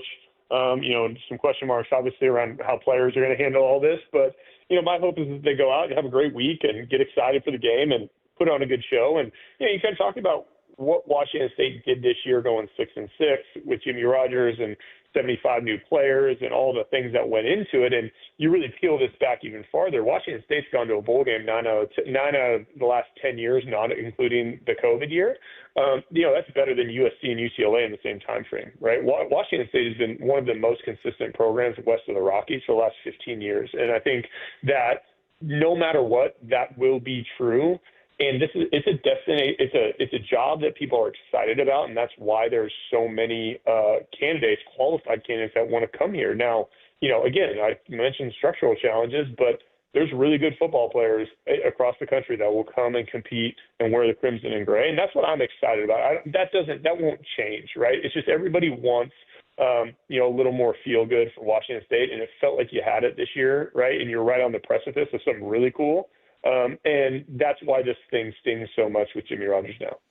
Brink, you brought up that consistency with what Washington State has been and the momentum that they had behind Jimmy Rogers, but you also, earlier mentioned the idea of like having to decide what Washington State's going to be and the limitations that are there currently financially. When you look at that, what do you think is the most likely outcome for Washington State kind of going forward? Is this a situation where they can rally around it and find a way to get those resources, maybe not to be on the same level as a Boise State, but to be more commensurate with those? And if that's possible, how do they do that? Yeah, I think they do. I mean, I think the answer is that they don't have a choice, first of all. But I also think more importantly, I do think the leadership under President Cantwell, I think kind of the interim AD here, John Harlow, is making the right, kind of having the right conversations. I think everybody that is in that room kind of understands what needs to happen, and I think the outside pressure from alums and donors. And this instance is it is very visceral. Like, this is different than Jake Dicker leaving, as hard as that was. You know what I mean? It's very much different than, Mike Leach's situation, right? But everybody understands what needs to happen, and the levers can be pulled. Like, it's not wildly difficult, right? It's a matter of a group of people in the Board of Regents saying, hey, we believe in this. We're going to vote on this. We can move some funds around. We can make that commitment. A couple people that are on the outside looking in, maybe saying, hey, we're going to step up from a donor standpoint. And now all of a sudden you have what you need in that sense, along with the history and the brand credibility and the kind of everything that Washington State football is that we all love. And everybody, even people that aren't fans of Washington State, look at the Cougar Head logo and they're like, man, Washington State, we love that. We'll love seeing that on the field. And I think that's closer than maybe it feels in this moment, but it's going to take some people making some big decisions. And that's what I want to see. And I think it's going to happen. He's Alex Brink, my quarterback. You can hear him on the calls of Washington State football games. He joins us from time to time. Alex, I can't thank you enough for this, and enjoy the bowl game. We'll catch up down the road. Thanks, guys. I appreciate it. Thanks, Brink. He is Alex Brink, my quarterback. Casey's former coach over there. Brought some good stuff. Let's spin this around for a moment and have a little bit of conversation in comparison of Washington State's program, with Oregon State's program, and how it seems that they've kind of flipped. There was a question we kept asking about Oregon State when it came to money. Is it time to start asking that question with Washington State? Where's the war chest? But first, there's Casey with sports. Now, from the George McCoy and Warren Allen Sports Desk, a Sports Center update on the Fan Sports Network, 105.1 FM and 1080 AM. Red Tail Golf Center's holiday sale is going on now with up to 50% off all your holiday golfing needs. Red Tail Golf Center, where we guarantee the lowest holiday prices. Visit us at golfredtail.com. First on the Fan, the college football playoff is officially here as your Oregon Ducks will host the James Madison Dukes December 20th inside Autzen Stadium. Early betting lines show the Ducks as a massive 21.5-point favorite. It is confirmed that Indianapolis Colts quarterback Daniel Jones has suffered a season-ending Achilles tear. Jones went down in the first quarter of Sunday's loss to the Jacksonville Jaguars and likely will not return for the remainder of the season. Monday Night Football is in La La Land tonight as the Philadelphia Eagles head to SoFi Stadium to play the Los Angeles Chargers. Chargers quarterback Justin Herbert underwent surgery a week ago for a broken bone in his non-throwing hand. He is listed as questionable going into tonight. And over to the association as the Blazers fell to the Memphis Grizzlies 119-96 last night. Their next game will be Thursday night as they head to New Orleans to take on the Pelicans. For more sports scores and stories in 30 minutes, I'm Casey Smith from the George McCoy at Warren Allen Sports Desk.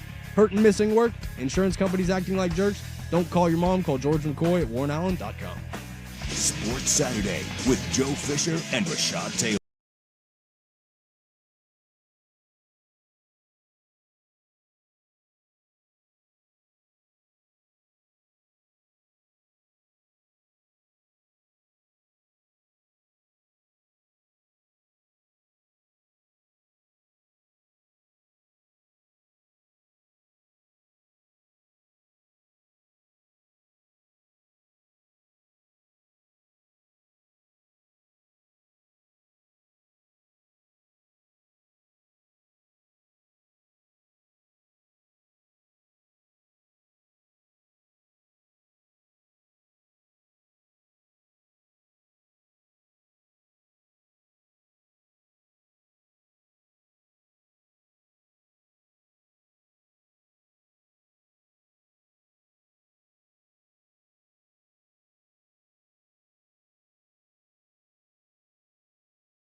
Big thanks to our guy Alex Brink for jumping on the show and kind of shining some light on this. And I just wanted to follow up some thoughts on this real quick. I don't want to spend too much time on Wazoo. I don't want to look like a homer here, even though I am. It's just kind of a wild, unprecedented thing.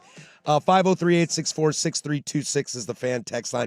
What do you think of Falk coming out and wanting to be a coach? Is it time to bring number 4 home? If not as a coach, bring him on as a GM. Look, I love Luke Falk. I loved his time as a quarterback at Washington State. He's one of my favorites that I watched over the last 20, 30, 40 years. There's just not enough coaching experience there for me.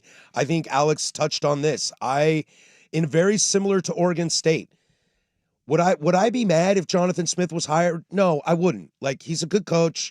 There's not a lot of personality there, whatever. I don't need personality. I need W's. I'm not upset about that. But I live in the Jimmy Rogers world. Mm-hmm. I live in what Oregon State did with Jamarcus Shepard.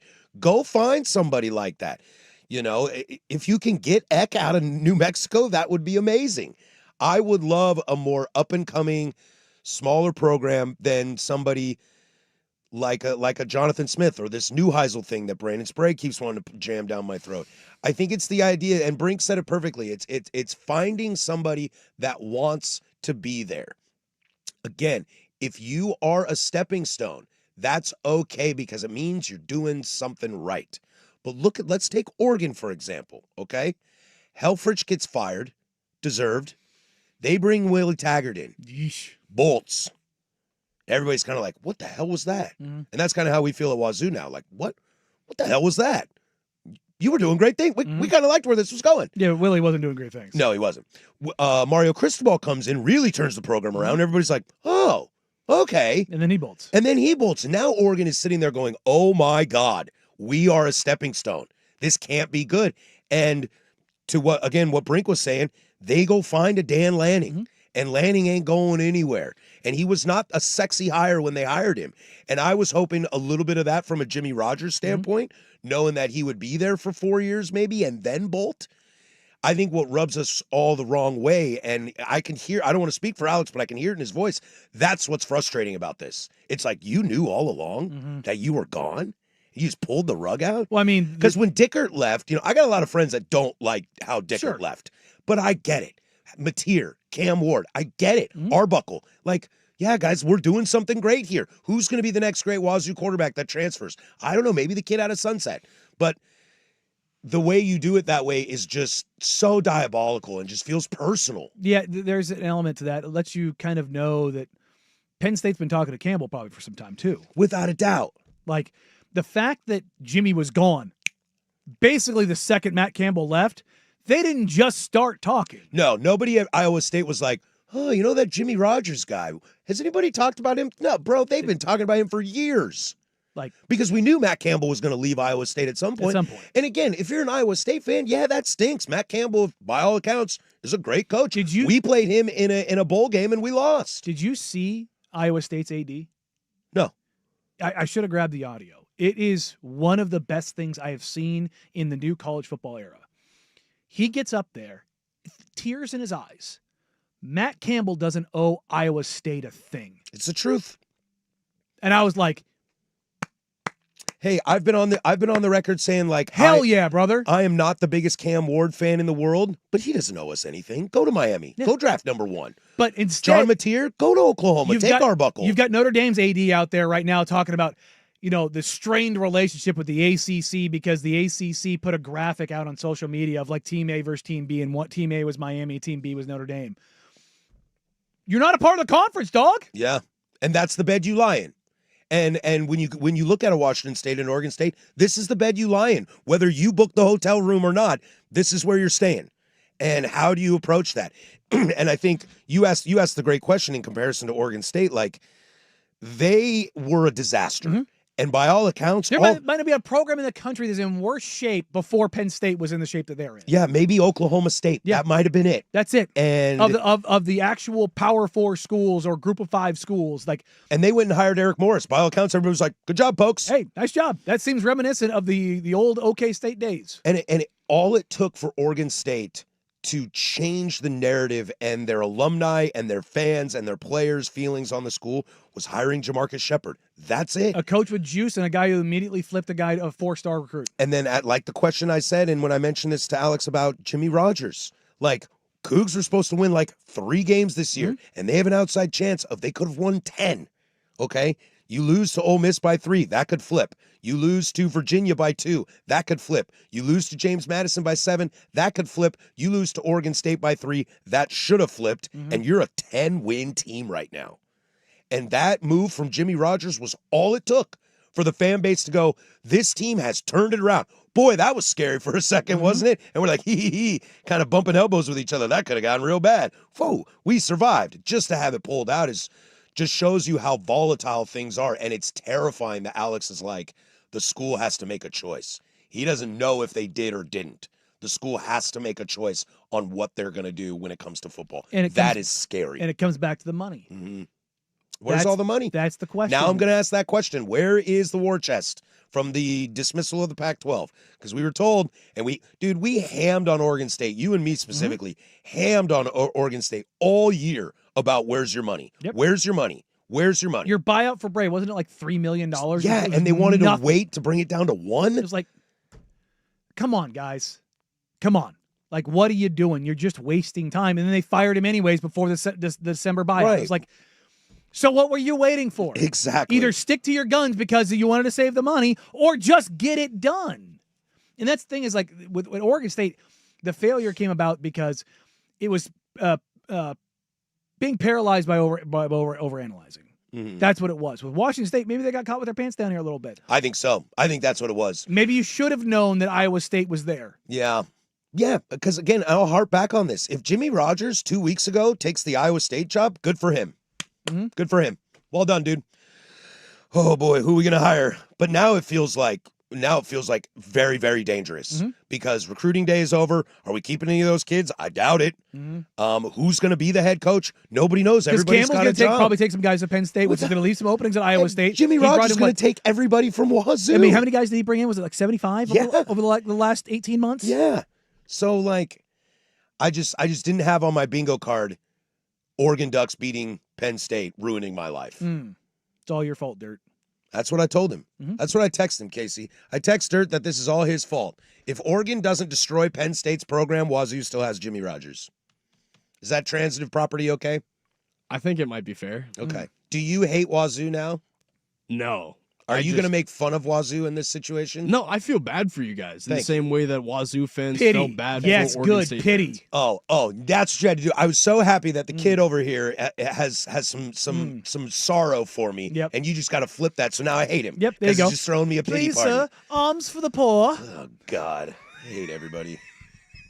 Hide the money, y'all. There's broke people around.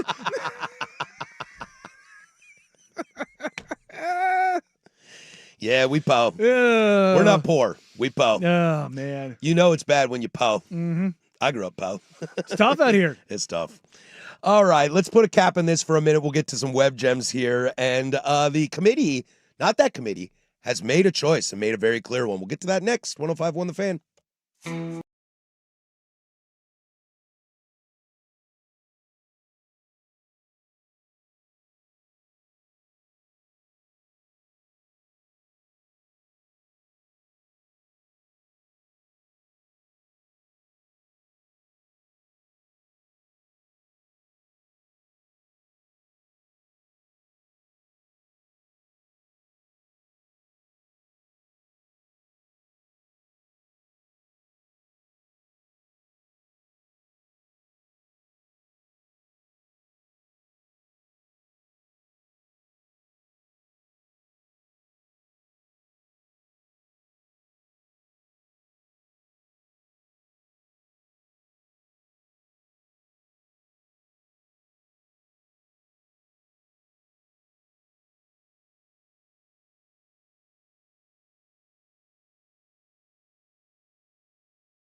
All right, this Web Gems, everybody's favorite. Do it every single day at 11:45. And coming up on the big nooner, what do we got here? Ah, yes. The hyper-local stories we've saved for the big nooner. As we'll take a peek at Oregon's path to a potential national championship, what their bracket seeding looks like, and maybe we'll have the discussion of, dude, this might be a real thing. The 5 seed might be the greatest thing on planet Earth in college football. Like, don't be shocked if that's what everybody goes for now. Yeah. If it's the 5 seed? Yeah. I mean, well, until somebody gets somebody thrown into that 12th spot and you're like, oh crap. Let's say a group of 5 team moves up to 11, but you get a 3-loss SEC team at 12 because they dropped a game. Now Oregon has Alabama and you're like, damn it, we had JMU. No, don't want this. We'll also do some Blazer chatter from some games over the weekend and last night. Goodness gracious, NBA, not a good look. And maybe the end of a Hall of Famer we saw on Sunday Night Football last night, plus closing arguments. But this Web Gem story, I want to do a little, give us a little palate cleanser here on football.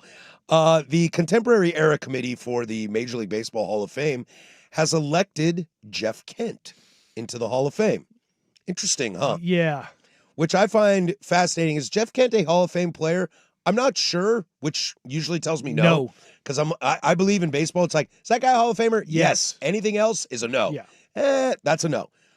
So I'm not sure I'm on that. But they made a very large statement as well that Barry Bonds, Roger Clemens, and Gary Sheffield did not reach 25% of the vote and are not eligible again until 2031, which tells me the Veterans Committee has decided, because that was the question, like, are they going to put steroid users in because they know the game is the game? And those guys chose not to. Cowards. I know. Cowards. I know. They also didn't put in Donnie Baseball or Dale Murphy. But they did put in Jeff Kent. And that's the other thing that's weird. Dude, nobody likes Jeff Kent. Yeah. Jeff Kent doesn't like Jeff Kent. Giants fans don't like Jeff Kent. And yet, here he is. Because there's something weird about Major League Baseball players, especially the older generation. I think they might all be jerks. And that's why somebody being a jerk doesn't bother them. Yeah. It doesn't bother them at all. It's almost like if you're a nice guy, we hate you. Like, will they put in Kurt Schilling? Probably. You know what I mean? Yeah. Because, like, he didn't get in because nobody likes him. He should be in, though. Yeah. He's a Hall of Famer. No doubt. Look, man, I want to look at the entire Veterans Committee and want to see how many of those guys were using stuff too. Well, who was on the committee? I had this list, but it's a different type of what are they on? Yeah, that's what I mean. Like, we all know that guys were using stuff no matter whatever the era was, whether it's amphetamines, whether it's the cream or the clear or just straight juice, whether it's creatine. I don't care. They've all been using something over the years. Whether it's 16 pounds of pine tar or spitting on a baseball or using the jalapeno or whatever else, the spider tack, whatever generation of baseball. Baseball is the cheatingest sport that's ever existed. Without a doubt. What do I always say about baseball? Everybody's cheating. Yeah. Just don't get caught. But the whole idea of like, oh, they got caught. So it's like, no, for me, it's like, no. We all know Lance Armstrong was guilty. So were the next 9 guys. But he got caught. They did too. Yeah. The other guys got caught too. They were all doing it. It's so dumb. I'm so sick and tired of having this. We all know Barry Bonds is one of the 3 greatest players to ever play the game. There's no argument. Harris, there's no argument. You notice how I won't look you in the eye right now while I'm saying that to you? There's no argument. He's one of the 3 greatest players to ever play the game. He did it before he took the juice. But he got caught. I don't care. I don't care. It is fascinating though, like if you take the steroids out of it too, it's almost like the College Football Playoff Selection Committee. Like, why is this so hard? Is Don Mattingly a Hall of Famer? Yeah. Is Dale Murphy a Hall of Famer? Yeah. Take every year from Bonds. So what, 99 up to 99 back when he was still skinny Bonds? He's amazing. He's what, the 3rd best player in the history of the game? Probably. Okay. Behind like Willie Mays and Mickey Mantle. Cool. That's a Hall of Famer. Yeah. I don't care. Yeah, I mean, you can flip it on its head with like Griffey and Mike Trout in that aspect too. Like injuries hit them. the end of their careers aren't Griffey's was tough, and Trout's looks like it's headed that way as well. They're Hall of Famers. Yes. Absolutely Hall of Famers. First ballots. Alex Rodriguez, Hall of Famer. Might be the most talented player that's ever played the game, and with nods to Bonds and Shohei. He might be the Aaron Rodgers of baseball Yeah, players. the most talented player we've ever seen play the game. You are perfect at what you do. Yeah. God couldn't have made you any better. But, like, that's a Hall of Famer. Yeah. Stop pretending. Look, if somebody kills a guy, cool. Keep him out of the Hall of Fame. Sure, I'm down. Yeah. But even then, OJ's in. Ty Cobb's in, too. Ty Cobb was number 1. Yes. So, like, what are we doing? The pretentiousness of it all is so dumb. Yeah. Yeah, it'll be interesting, because, like, will they put Pete in?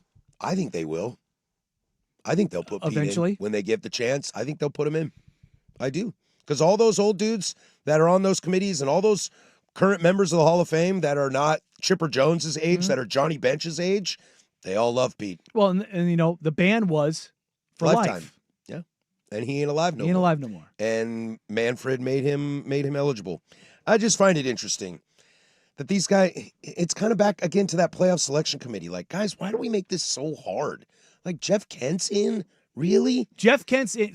Does that move the needle for anybody? If anything, it makes me go, nah. Here's my whole thing with Put him Hall of next to Fames. Tim Rock Reigns, Can you tell the story of a sport without that player? Can I tell the story of the sport without Jeff Kent? Yes, I have for 20 years. Okay, then he's not a Hall of Famer. Right. Can you do it without Barry Bonds? No. Oh, no. No, you can't. By that logic, no, absolutely not. Then what are we doing? What are we doing? And I'd say the same for Gary Sheffield or Roger Clemens. Gary, I can split out on Gary Sheffield. Rocket, though, I don't know if I can tell baseball Gary without. Sheffield has one of the most iconic swings in all of baseball. That's a fair point. You can't take that away. But so does Craig Counsell. No, I won't give that to you. I'm just saying. And Jeff Bagwell. Craig Counsell holds a bat like this. Yeah. And Jeff Bagwell does squats at the plate. Yes. But Adrian Beltre falls to a knee. You know what's funny? Every dude I just mentioned there are in the Hall of Fame. Not Craig Counsell, but yes, Jeff Bagwell and Bagwell was on all the juice. All the juice. He looked like Big Papa Pump. What are we doing? He looked like Scott Steiner. Like, what are we doing? But he didn't get caught. I didn't have to test to know. He had the bicep on the bicep. Yes. Remember when Big Papa had that little Oh, thing? You yeah. were like, what is that, dude? That's what happens. It's like a nipple on his bicep. Yeah, it's what happens when you shoot directly into the bicep. Like, what are we doing here? I know. This is why it's my lifelong goal to be a voter for the Baseball Hall of Fame. Because I'm not going to mess it up. I'm telling you right now, if you gave me a ballot, Barry Bonds, 100%. Roger Clemens, 100%. They're not on the ballot but anymore. I'm saying, yeah, Alex Rodriguez, 100%. Manny Ramirez? Manny Ramirez, 100%. Absolutely. Unequivocally. Manny's like my favorite Cleveland Indian of all time. If you are one of the best players to ever play your sport, you're in the Hall of Fame. I don't care. Can you tell the story of baseball without Manny Ramirez? No, you can't.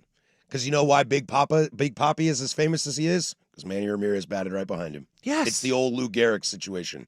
Has Ruth hit 700 home runs without Lou Gehrig? Probably not. He hits a lot, but not as much because you got to throw to one of them, and they chose to throw to Babe Ruth because they didn't want to throw to Lou Gehrig. They threw to Papi because they didn't want to throw to Manny. It's all very dumb. Hopefully the olds will age out, and in the voting cycles there will be more people around. Yeah, I wonder when like the Chippers and the Jeters start becoming the old stalwarts and start making rules. Yeah. That'll be interesting. All right, we come back. Let's get into the big nooner here. We'll slide back into some college football playoff chatter as the Oregon Ducks are the 5 seed. They will take on James Madison on Saturday at 4:30. Could you have gotten it any nicer down in Eugene? 105.1 The Fan.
Now, from the George McCoy and Warren Allen Sports Desk, a Sports Center update on the Fan Sports Network, 105.1 FM and 1080 AM. First on the Fan, the college football playoff is officially here as your Oregon Ducks will host the James Madison Dukes December 20th inside Autzen Stadium.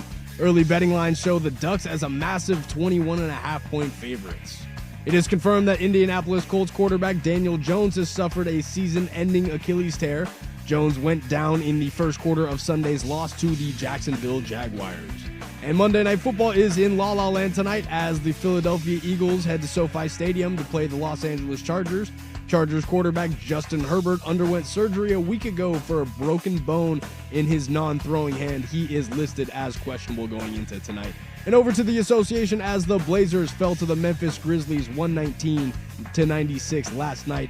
Their next game will be Thursday night as they head to New Orleans to take on the Pelicans. For more sports scores and stories in 30 minutes, I'm Casey Smith from the George McCoy at Warren Allen Sports Desk. Hurt and missing work? Insurance companies acting like jerks? Don't call your mom. Call George McCoy at warrenallen.com. The home of the firm of Harris and Marang.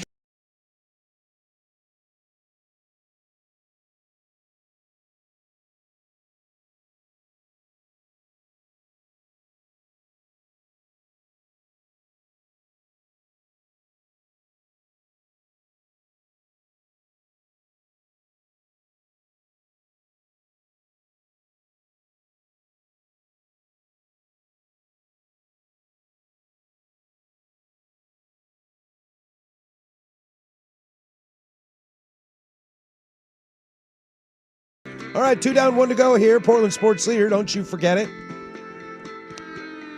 If you missed any of the previous hours, we had Alex Brink on at 11:15. You can check those out on the podcasts, wherever you get your podcasts, including the Odyssey app. If you missed Josh Pate this morning on the Sunrise Guys, Dirt and Sprague, you can check that out. I believe he was on at 8 o'clock. So you can get that wherever you get your podcasts. And I believe the boys are back together in primetime tonight, and that's where we'll go. Coming up after us is Duck Insider from 1 to 2. And then we'll have the happy hour with Luke Anderson from 2 to 3. And then the boys are back in town. For how long? I don't know. The holidays are getting close. It is Rotmas. It is Rotmas. The season of Rotmas. We will be on the road this week. We are leaving. We will not be here on Thursday, but I think there's some fill-ins coming in. I just don't have that confirmed, so I don't want to say anything that might not be true. As Danny and I will be traveling to Baltimore by USAA and covering the Army-Navy game. We'll do a show live on Friday from out there. We'll sprinkle in some fun nuggies. Danny did just read me the guest list he's trying to put together, and it's a banger. It's a banger. It's a banger. And there's potential for others that we don't know yet. Yeah. Whether or not they'll be available in time slots. We're going to try and maybe pre-record with 1 or 2. There's a chance we get a guy who has a statue. Yeah.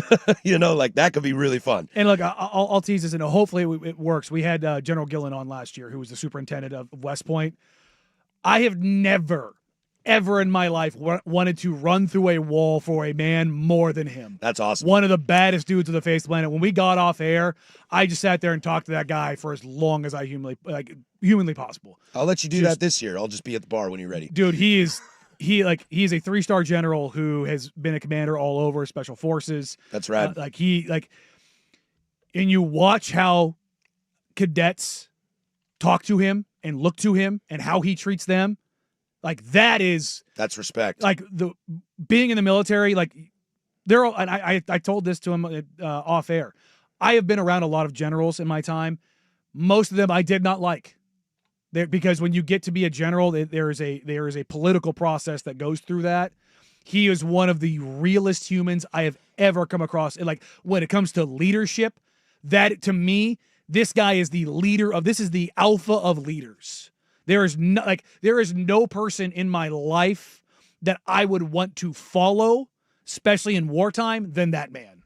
And when you talk to him, you get it real quick. So buckle up for a great Friday show from us in Baltimore, as we will be at Army-Navy this coming weekend, and we will drink the Kool-Aid and keep you guys all updated and all the fun stuff going on there. A lot to get to this hour. We'll chat a little bit of Blazers. We've got, I wrote here, the end of a Hall of Fame career might have happened last night. But let's get right here. Kind of continuing this conversation we've had all day about the College Football Playoff Committee. Look, something we really haven't talked about, and honestly, I think it's a good thing that we haven't really got to yet, is your Oregon Ducks, Danny. They sit really pretty in this. The idea of getting a G5 team at home on Saturday night is about as best as this could have drawn up. Oregon opened at a 22.5-point favorite over James Madison. That's come down a little bit to 21. If you're talking from a betting standpoint, I have no desire to touch that spread in any way, shape, or form. But if I'm an Oregon fan, and I'm not, but I do follow the team closely, and we talk about them a lot, I love this matchup for them. I think it's a great get-right game in the sense of get yourself ready and get yourself loose, a build-up game to get you to go on potentially a playoff run. And then you, in theory, I hate to say this because I don't want to disparage them, but in theory, you get the easier team in the quarterfinals before you take on a big boy in a semi. I can tell you a couple things. Number one, they're not Ohio State. They're not Ohio State. So you got that going for you. You get that going for you. You don't have the bye, which I think a lot of teams last year were kind of like, well, maybe that wasn't necessarily a good thing because you get a lot of time off and kind of coming back and being around. Now you get a bit, I don't want to call JMU a warm-up game, but they're a bit of a warm-up game. Yeah, I know. I heard Dirt and Sprague kind of talking about it too. I know we try not to I don't want to disparage this team. Football is real football, and I get it. But dude, this is not an exciting game. There's no juice in this game for me whatsoever. I expect Oregon to go out there, handle their business, and and we'll talk to Tyson on Wednesday about this and all next week leading up to the game too. This is exactly where you want to be. Mm-hmm. There's a chance that starters are out of the game by the third quarter. And you've got you won't cover. And you've got reps in for all your guys. What if DeCorian Moore is good to go and can get out there and get some real game time and then put him on the shelf for next week? Yeah, and then doesn't have to get his first game back against a Texas Tech whose defense is nasty. Yes, they want to kill you. So and I start to wonder, dude, the 5th seed has got to be the best place to be. It has to be. You get the warm up game, quote unquote. You get the lowest of the teams, which is probably going to be a Group of 5 team. They did the thing where, they did move a Group of 5 team up to 11. What if, and again, what if the committee, the rules change? Let's say Tulane, let's use this example this year. I'm going to morph this all around. I know it's not reality, but I'm just using this as an example. Let's say Tulane went through this season undefeated, and Darian Mensah and Mekhi Hughes didn't leave. Right. And that Tulane team is loaded. And they go to 11, and Notre Dame is 12. Yeah, then you're like, damn it, I would have rather had that. And now you got Notre Dame. That's the concern if you're the 5 team. Oh, is that a G6 team every once in a while is going to be a dominant team? This team went 13-0 through the American Conference, and they did it beating because it's going to happen. And they had a preseason game at let's say at Michigan. Or at a Texas A&M. Week 1, they go up there and they upset somebody who ends up being a top 10 team in the country. And you're like, well. It's the Florida State-Bama situation. Yes, but instead they go 13-0. And they win the American Conference, and there's 6 NFL dudes on that roster. But what I would say is it's kind of like when you talk about, if you're an Oregon State or a Washington State fan, you have a chance 4 or 5 years going to have a cycle where you will have an opportunity to be that G5 team, G6 team. Yes. And for that mode, for what you're saying, that's only going to happen every 5 or 6 years. Yes. So for the most part, you're in good shape. I mean, Ole Miss is probably like, dope, we'll take Tulane. We already beat them by 40. Your reward is Georgia, a team that already beat you. And that stinks. But my point being there, I think you're right. The 5 seed is the one that you do want pretty much every year. Mm-hmm. But there's going to be a year where, a Group of 5, Group of 6 team, whatever it is really good. And you're like, we're not going to put them 12. They need to be higher up. We can't. They have to be at minimum 11. So now all of a sudden, let's say take this year. So let's say, your options would be some version or some group, one of these 3 teams, Notre Dame, BYU, or Texas. Mm-hmm. And you're sitting there, Oregon, whoever the number 5 team is, you're like, what do you mean? It's sure, the blue bloodiness of Notre Dame, BYU, Texas is better for sure. It's like we talked about with Boise State, them getting the nod last year. But what if the Tulane of the world that season is legitimately good? And I'm not. And again, this is not going to happen. Like, let's take a Boise State team that beat Oklahoma in an era where you couldn't do what you do now. No. That Chris Peterson team Was really good. And There had- were a but- lot of NFL dudes, but still had no business beating that Oklahoma team. But everybody knew that team was really good.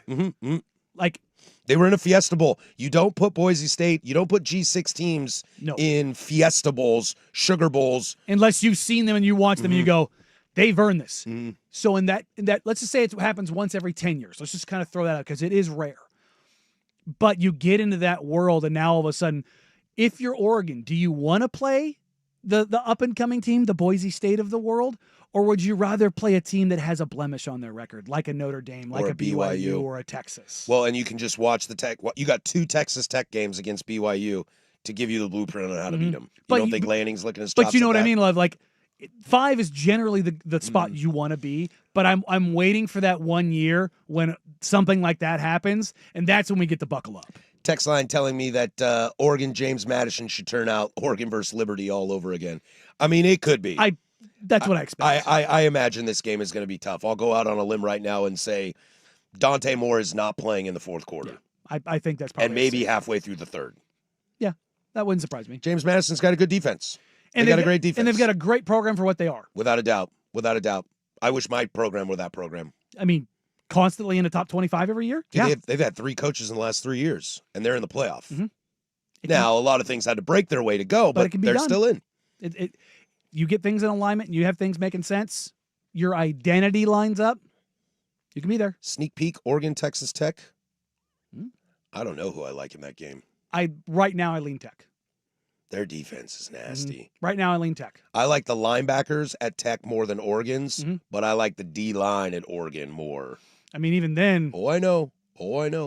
Tech's got a dude too. Tech sends dudes. They love getting after the I mean, quarterback. that's the reason they spent all that money. I mean, Bear Bachmeyer, he had a very rough day. He got bad intentions. No, they had bad intentions for him. Yeah, I don't know. That's the game because if you take a quick peek and have some fun, let's say chalk, all right? Oklahoma beats Alabama, they take on Indiana. Ole Miss beats Tulane, they take on Georgia. Texas A&M beats Miami, they take on Ohio State. Do we really think any of those teams are beating those? I don't. Can Oregon beat Tech? I do think so. They can. But will they? I don't know, dude. be tough. Tech is a weird, fun team. We'll break them down tomorrow and get some more info on that. As the Ducks look ahead at James Madison on December 20th, 4:30 p.m. kick at Autzen. And like always, you can hear everything right here on Portland Sports Leader 105.1 The Fan, the home of the Ducks.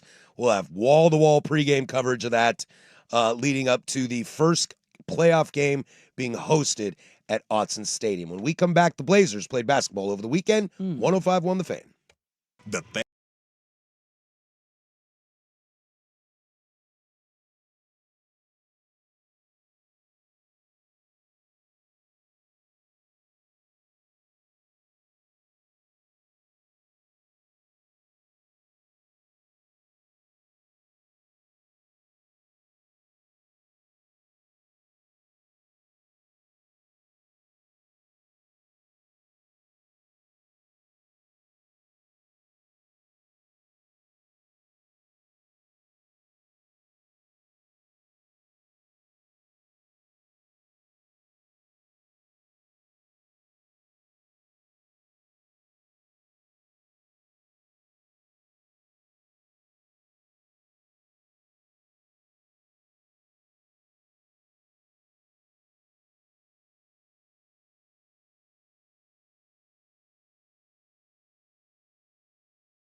Well, the Blazers played some basketball games over the weekend.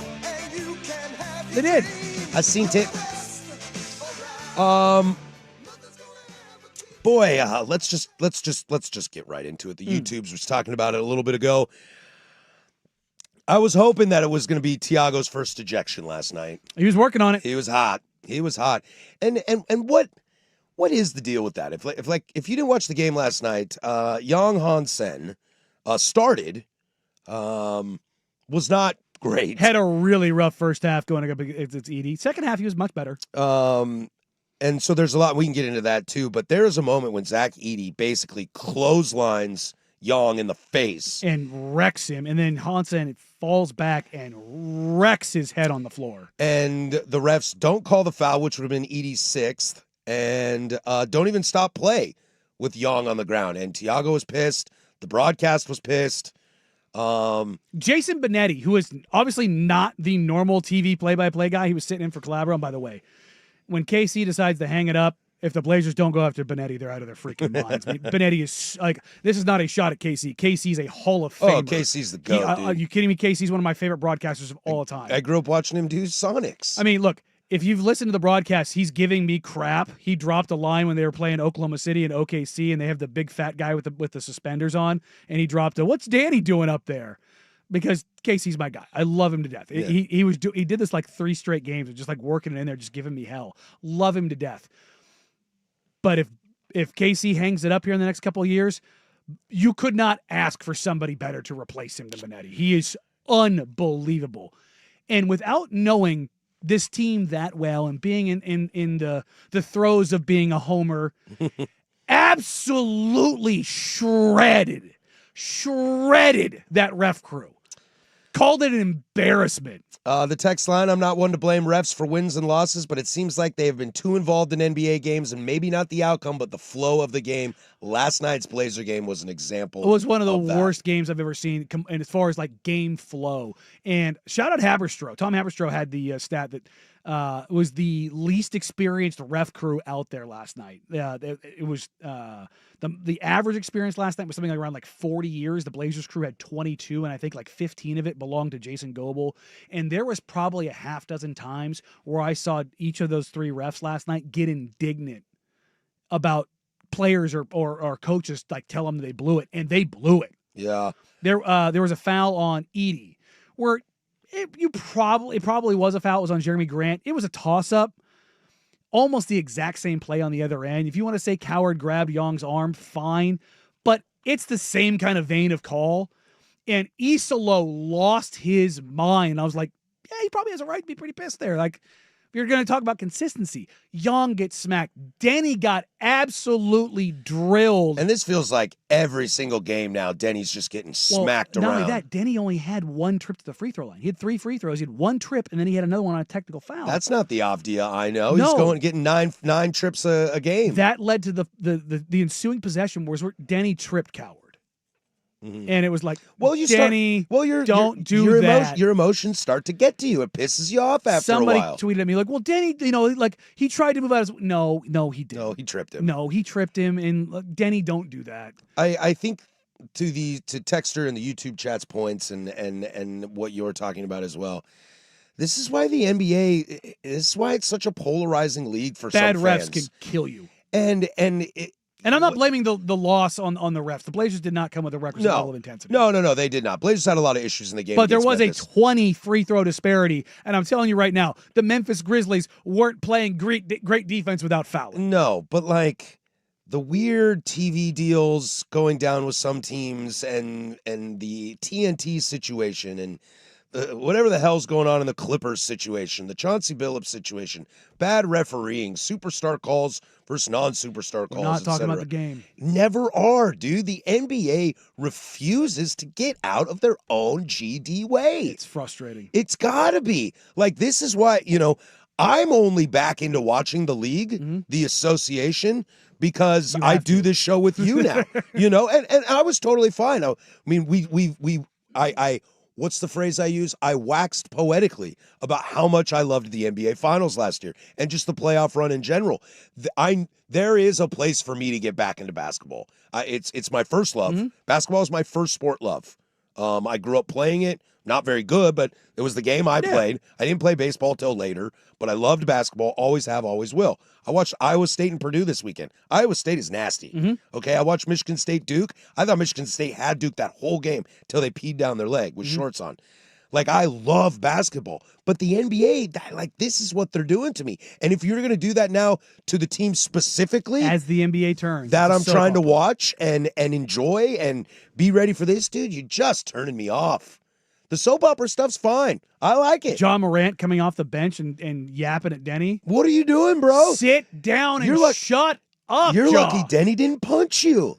God, it's just like, what are we doing That here? stuff doesn't bother me as much, but the bad officiating will end it for me. It really will. I have said this for years. I mentioned it on the postgame show last night. I have been a proponent for burning the NBA referee union to the ground for a decade, starting from scratch. Just fire everybody. Not to fire everybody, but they just have too much control. There's not enough transparency. And the training and development, look, do we need more Dick Bavettas and Joey Crawford? No, but yes.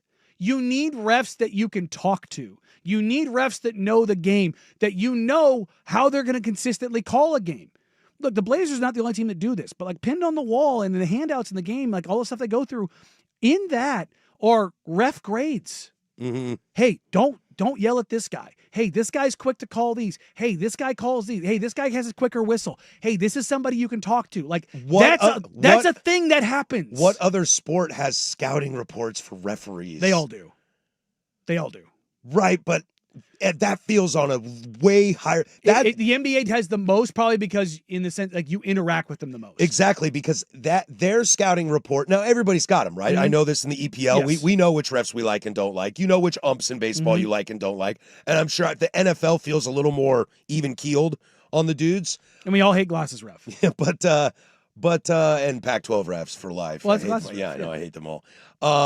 But it feels like a scouting report for the referees is like a team scouting report and not just this guy doesn't call games or this guy calls a lot. No, it's this guy he loves TGI Fridays, so don't tell him you love Red Robin instead. That's some soft. Look, man, soft. When I see Scott stuff. Foster on the referee report, I go, yeah, here we go. Here we go, ref show. Yep. I see Zach Zarb on the list. I'm like, hey, should be good tonight. And baseball's no mystery on that. No. CB Buckner, oh God. You see Angel Hernandez. Oh, you're God. Hernandez, Yeah, you're just here we go. That shouldn't be a thing. No, it shouldn't. And the NBA has it worse than anybody else. But as it pertains to the Blazers, they're 9-15 now. They're trying to weather the storm. They're completely and totally beat to hell. You were did they come with a requisite level of intensity last night? No. It was their fourth game in 7 nights. They played the most difficult schedule of any team in the NBA. If you look at the advanced stats on them, when you look at their strength of schedule, you can break it up by offense and defense that they faced. They have faced the toughest defense the toughest offenses and the second toughest defenses. Yeah, that's a tough schedule. So their it lightens schedule up though. They now, going forward, have the easiest schedule remaining in the NBA. We'll make a run. So that part of it is okay, that's going to open some things up. But they played that game last night without their starting centers or their starting in depth center or their starting in depth guards. Yeah, I was excited to see Young get a start, and I get it. You're playing a team like Zach Edey. You need that size to try to see how you can stop him because Edey's been good. He's been solid. I think a lot of people thought he was going to be a huge bust in the NBA, and he's turned into a nice little player. So you got to throw Young in there to kind of put some matchup on there. And you know what? He was fine in the second half. Yeah. I mean, he's not ready. It's clear, but yeah. It's okay. Do you wish we had Coward? No. He was a good player last night. Yeah, no, he's a perfect. We had this discussion last night. Coward's 4 years older. And how does he get on the floor for this team? If this team's healthy, he's their fifth wing. Mm-hmm. You going to play him over Shaden? But that's that bench scoring we were talking about. You're not getting bench scoring out of 14 minutes. Yeah. And he's not going to be on the ball. That's the thing. Is they traded away Desmond Bain. There is a big chasm for what could go in there. Yeah. You just re-signed Tumani and Shaden. And he's older than both of them. Actually, he's not older than Tumani. He's older than Shaden. So this whole idea of they could have had Coward. I'm like, Sure, okay, he can have Chris Murray's minutes. Okay. Chris Murray doesn't get enough minutes to really have an impact. So, like, that's what I mean. Like, so this whole idea of like, oh, you should play him over Jeremy. And I'm like, no, Jeremy's better right now. So, like, what? You're talking about the future, but you're also talking about right now. It's like, no, you just like the new shiny thing. Just say that. It's fine. I do like new shiny things. But if we revisit this in 4 years and Hansen isn't amounting to anything, then you can go, yeah, they probably should have gone the other way. But you can't sit there and make these snap judgments on any draft pick in the first 3 months of their careers. Blazers will take on the Pelicans. What is that, Thursday? Yeah. Oh, yeah. You got to. I have a TV show to do from a hotel room. I'm just going to pound on the door the whole time. I'm just going to find whether or not I watch it on Blazer Vision or if I go find a sports bar that's really close by. And then boogie on back to the hotel room. At the Pelicans at a 5 p.m. tip on Thursday. We'll chat a little. There's something I want to bring up about the Rip City remix. We'll chat a little of that tomorrow. You want to do some Blazers tomorrow too? Yeah. Yeah, why not? As this team continues to just try to figure it out. It's kind of putting Band-Aids on a lot of stuff, but sometimes that's just the war of attrition you go through in sports. When we come back, did we just see the end of a Hall of Famer last night on Sunday Night Football? I think we might have. But first, we'll toss it to Casey with sports.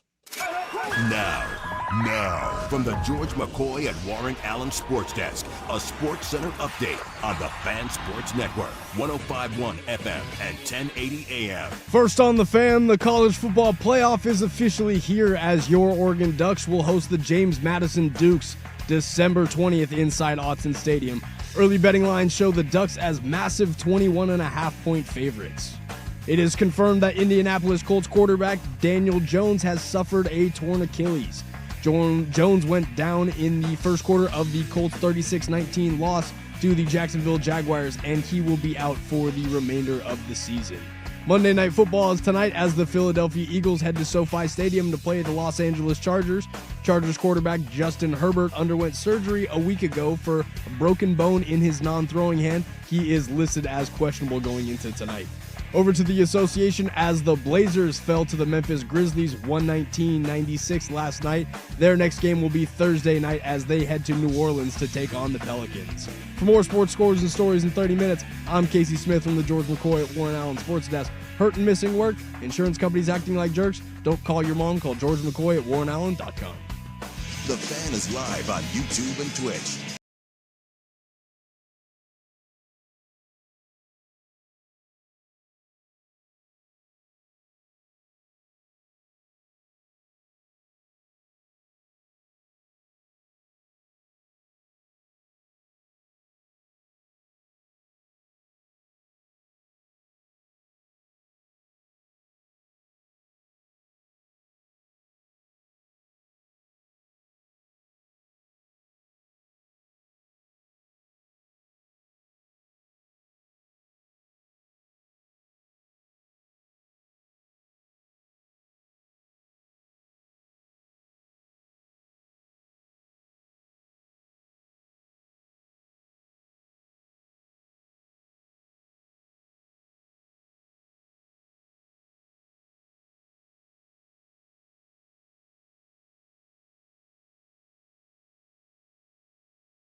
You know, you can't count on much these days, but you can't always count on Sundays with the NFL on CBS and Paramount Plus. Stream your local NFL game live every Sunday all season long, starting at just $30 for your first year. That's like $250 a month. Visit ParamountPlus.com/NFL to get started today.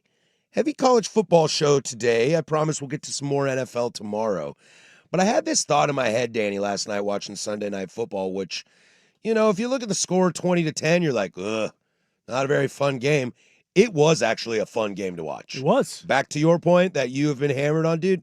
You have two things since we've started this show that I can't, and it kills me, that I can't give you enough credit for. It's that Indiana might be the best team in the nation in college football, and the Texans' defense is nasty. Yep. And they were really fun last night. And Patrick Mahomes, his first game ever not throwing a touchdown or scoring a touchdown in some form. Under 50% and 3 picks. It's the worst game of his career. It's the worst game of his career. Now, a lot of that is that the Texans' defense is very good. It's filthy. We've seen this every single week of them doing nasty and nasty stuff. That hit on Rashee Rice, I thought they killed him. So there's a lot of this is the Texans being good. Mahomes was bad. Andy Reid taking a lot of the blame for the fourth down situations in the fourth quarter. But the biggest thing that I couldn't take my eyes off was in watching that game was Travis Kelce. Travis Kelce had a chance to catch a ball and make a first down and keep the Chiefs in it and give them a shot to win the game. Because once they start rolling like that, I don't care how bad Mahomes has played all game. If you give them an opportunity to score and go ahead or tie the game at the end, my money sits on Patrick Mahomes a lot of the time. Mm-hmm. Kelce alligators a ball. And Al Shayer says, thank you very much. Thank you very much. And I looked at that and I said, oh, no. And my wife looks at me and she's like, what? I go, I think I just watched the end of Travis Kelce. When he went back to the bench, Collinsworth even said it on the broadcast. When he went back to the bench, he sat down by himself, looked up in the sky, had a huge exhale, shook his head, and almost looked like he was going to cry. And I said, that moment, he's done. He's done. That's it. You know, every player has that kind of moment. Like his brother had that moment where when he was talking about like thinking about if he wanted to come back, and he was like, no. When you know, you know. You know, we've had players retire this year, you know, during the season. And you try to talk yourself into it, and it's just a realization that it's over. And I don't know if Travis is saying to himself, I don't want to do this anymore. I don't know if that's there. Or if it's, I can't. That's what I think it was. It's like, oh my God, I just cost my team this game. I am not playing well. He had one catch for 8 yards, 5 targets, and one of them was an interception at the worst possible time. Mm-hmm. And I think he's looking at himself going, this is a bad, bad look. Well, here's the thing. I think you're right to an extent. We're like 90% of the way there. But you know who makes you want to not play football? The Houston Texans. That is true. I was saying this before that that hit on Rashee Rice, I was shocked that he popped up as fast as he did, but he better, otherwise he's out for the next 2 weeks. If he lied there on the ground, everybody would be like, yep, that boy concussed. He's dead. Yep. D-E-D and he popped right dead. up. And that's part of it. I know it's so easy to kind of sit here and make this about the Chiefs, you know, are the Chiefs done, blah, blah, blah. Mahomes saying, you know, we're making it harder on ourselves to get to the playoffs, and they still believe they're going to make the playoffs. When in the reality, dude, the story of this whole thing is the Houston Texans. Yeah. Because we'll talk about poor Daniel Jones tomorrow, but this AFC thing has opened wide for Houston. Mm-hmm. Houston has shown they can beat some really good teams. They've beat the Chiefs. They've beat the Bills. The Colts. The Jags. The Seahawks. No, they lost. They lost to them. They beat the Niners. But I mean, like even in games like the Broncos, they lost to the Broncos 18-15. They lost to the Rams 14-9. The Jags 17-10. They lost to the Bucks 2019 when they were still healthy. And the Bucks were healthy. Like, the door is opening. Their worst loss on the season, point-wise, is to the Seahawks 27-19 in Seattle. They are 8-5. They get the Cardinals at home. Then they get the Raiders at home. Then they're on the road at the Chargers. We'll see the Chargers tonight. We'll talk about that in a moment. We'll see what they kind of life they still have. And then you see what's left of the Colts and then because They might pack it in by then. Well, I mean, it's already apparently over because with Jones's injury, and now Riley Leonard is not able to go. It's going to be ripping. Oh, dude, that's not a good thing. Yep. I've seen Brett ripping. Yep. All right, his old man was a Coug. So. Um. And then it ain't Mark coming out there. No, it ain't Super Bowl MVP. By the way, does anybody know how many Huskies are Super Bowl MVPs? The answer is 0. Just throwing that out there. Just wanted to for state for the record. Well, I'm spicy today, so I got to pick on somebody. Who won the first one in Seattle? Super Bowl? Yeah, who won the MVP? Not the Malcolm Smith one, but wasn't it a receiver? Did Jermaine Kearse not get it, or am I wrong? No, he did not get it. Who won Super Bowl MVP the first year Seattle won it? I don't know. That's a good question. Click. It's Malcolm Smith. Malcolm. Oh yeah, because he got the interception. In the Yeah, end but zone. I'm not the Malcolm Smith one. Who got the other one? They only won one. I'm tripping then. Dude, that just threw me through a loop too. Yeah, they lost one because of Malcolm Butler. I keep forgetting. And then they lost to Big Ben. Malcolm Butler. Yeah. And Hines Ward the was one the I'm thinking. MVP in the Steelers one. But that was before Remember your time. No, that was my time. That happens. Long story short, the Texans are really good, and they have a very clear path. They're going to beat the crap out of the Cardinals. They're going to beat the crap out of the Raiders. They'll probably beat the Chargers, and they're going to beat the crap out of the Colts. Yeah, man. And who scares you on that? If you want to say the Chargers, the Texans having to go to LA, fine, I guess. But the Colts aren't going to have a quarterback. In the AFC, who scares the Houston Texans? Nobody. The Broncos, they held them in a close game. They didn't play the Patriots. The Jags are a close game. That's division rivalry. What if they win the division? I think if a team scares you, it's the Bills. I think so too. But dude, that team's got problems too. Yeah, but offensively, Josh Allen is the guy. And snow games are fun. Good God. Snow games are fun. What he did. Dude. I mean, to be fair, what him and Joe did. He the bad man. Those two guys put on a show this weekend. They did. That game was everything as advertised. And All right. in the snow. When we come back, closing arguments to send you on your way. Little Monday Night Football action tonight. We'll do that next. That's Danny. I'm Patrick. 105.1 The Fan. It's time for Easy Play, brought to you by Home Z, making home improvement easy. Stafford on 3rd and goal. Helmet high snap, looking left, throws middle. It's caught! It's a touchdown! Colby Parkinson! How about the Sean McVay flu game? The head coach and play caller sick on the road in Arizona. 5 drives, 5 scores. Stafford surgical, and LA is blowing out Arizona. That is ESPN LA Radio. As he said it, the Rams, it was kind of a slow start, and then they just put on the burners. Matt Stafford, the MVP right now? I think so. This Easy Play brought to you by HomeZ. Use HomeZ's online calculator to estimate your project instantly. Make it easy. Call HomeZ. That's HOMZE, HomeZ.com. The Portland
All right, that's going to do it for us. We'll send you on your way. Closing Arguments brought to you by Leskin Law. Visit leskinlaw.com for more information.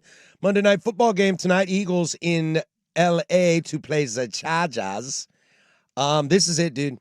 If the Eagles offense does this again, I'm out. I'm so out. I'm so hard out. I might already be out. I think it's fair.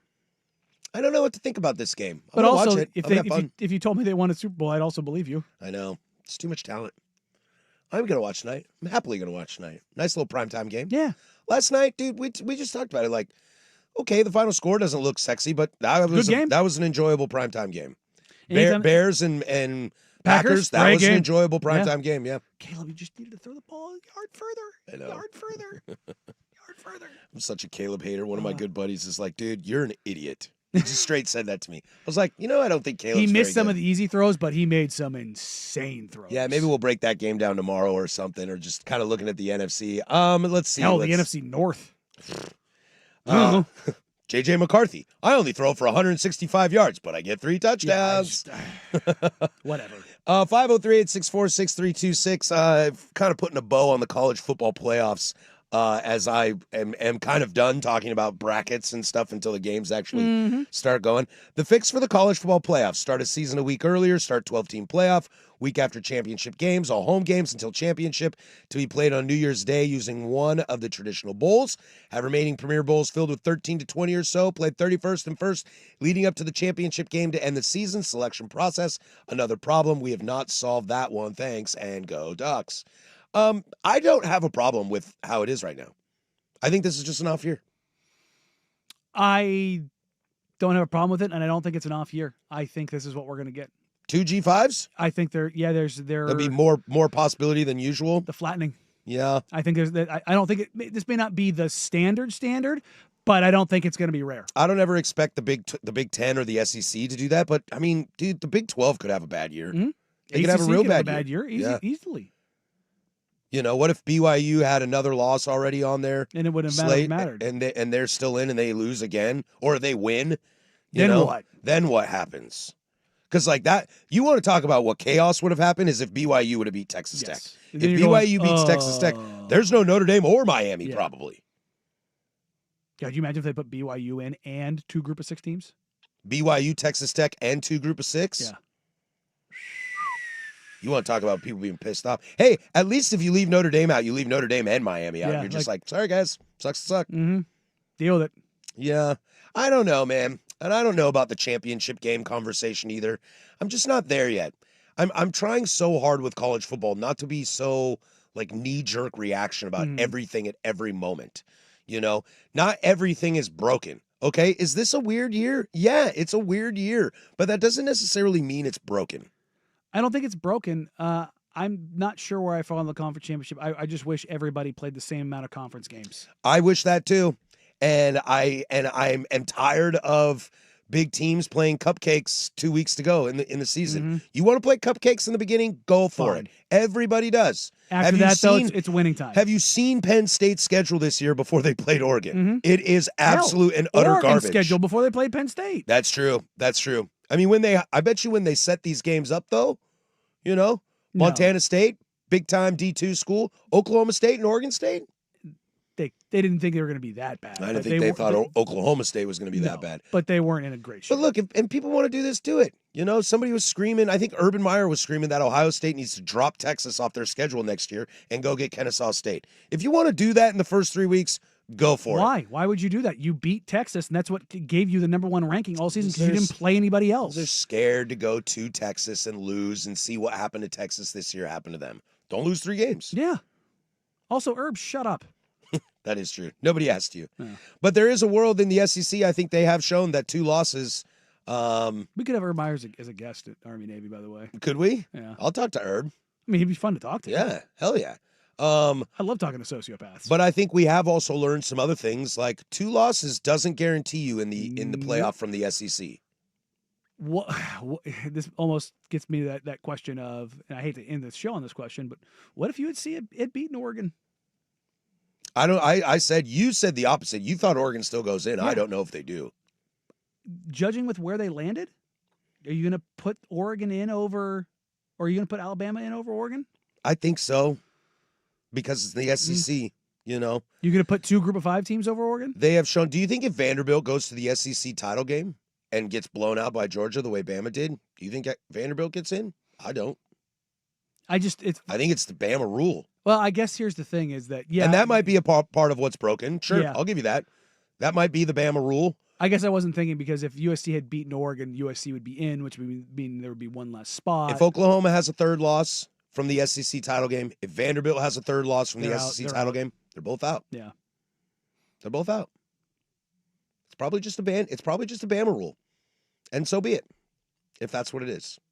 Yeah, because they can't have that. They can't not have them. And that's probably what pisses off Notre Dame is that they're like, wait a sec, our program's on the level of Alabama. And it's like, no, it ain't. I mean, it is, though. Is it? Recently? Yeah. Like the last 3 years? Yeah, but also historically.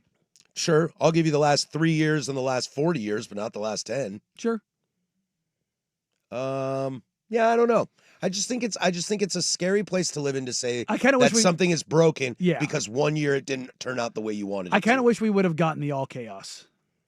BYU win? BYU like all of the wins. Like BYU wins, Alabama wins? like Notre Dame beating A&M, USC beating Notre Dame, Oregon losing the second, USC getting the win. It's to give USC another loss, like just like throw in they lost to Illinois. Just say they lose to Michigan. Just like Sure. Just basically the Michigan beats Ohio State. just like the all chaos. Yeah. Just to see what would have happened. I think we kind of had that last year, To an extent, yeah. you know? To an extent. Because the Big Ten title game, Oregon like puts up a huge fight against Penn State, but Boise State gets a bye and Arizona State creates chaos. And why is Tennessee in the playoff? I like the idea of chaos, but I also earlier in the show said give me chalk in the semifinals. Well, because there's just two ways to kind of approach it. New information gathers new thoughts. I mean, look, Indiana, Texas Tech, and Ohio State, Georgia, like Final Four would be amazing. That doesn't sound good to anybody else. I know it would be Indiana Tech and but yeah, it's just like, you know what I mean? Like, and if you swapped Oregon for Texas Tech, I'm still in. I just don't. I mean, 3 Big Ten teams would be tough. Yeah, it's also the rematch stuff. I'm just It's so funny. It's so funny. Are you happier as a Duck fan that you get Indiana before you get Ohio State? Because I've seen that game and it didn't go well. And we just saw what Indiana did to Ohio State. Because, I felt like a lot of Duck fans were like, no, I just keep me away from Ohio State. Keep me away from Ohio State. And I don't think you want to play Indiana again. I don't think you do either. So Mendoza.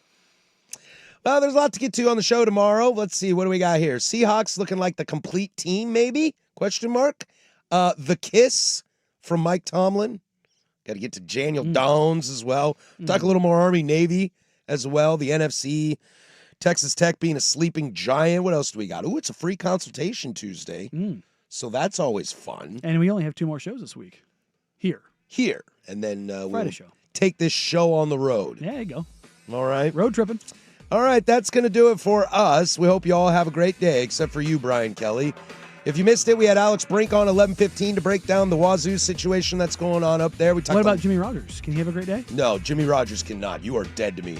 First hour was a lot of college football today. Like I said, we'll get to some more NFL tomorrow. Hope you all have a great day. For Danny Marang, that's Casey Smith on the 1s and 2s. I'm Patrick Harris. Go do something I would do. Bye.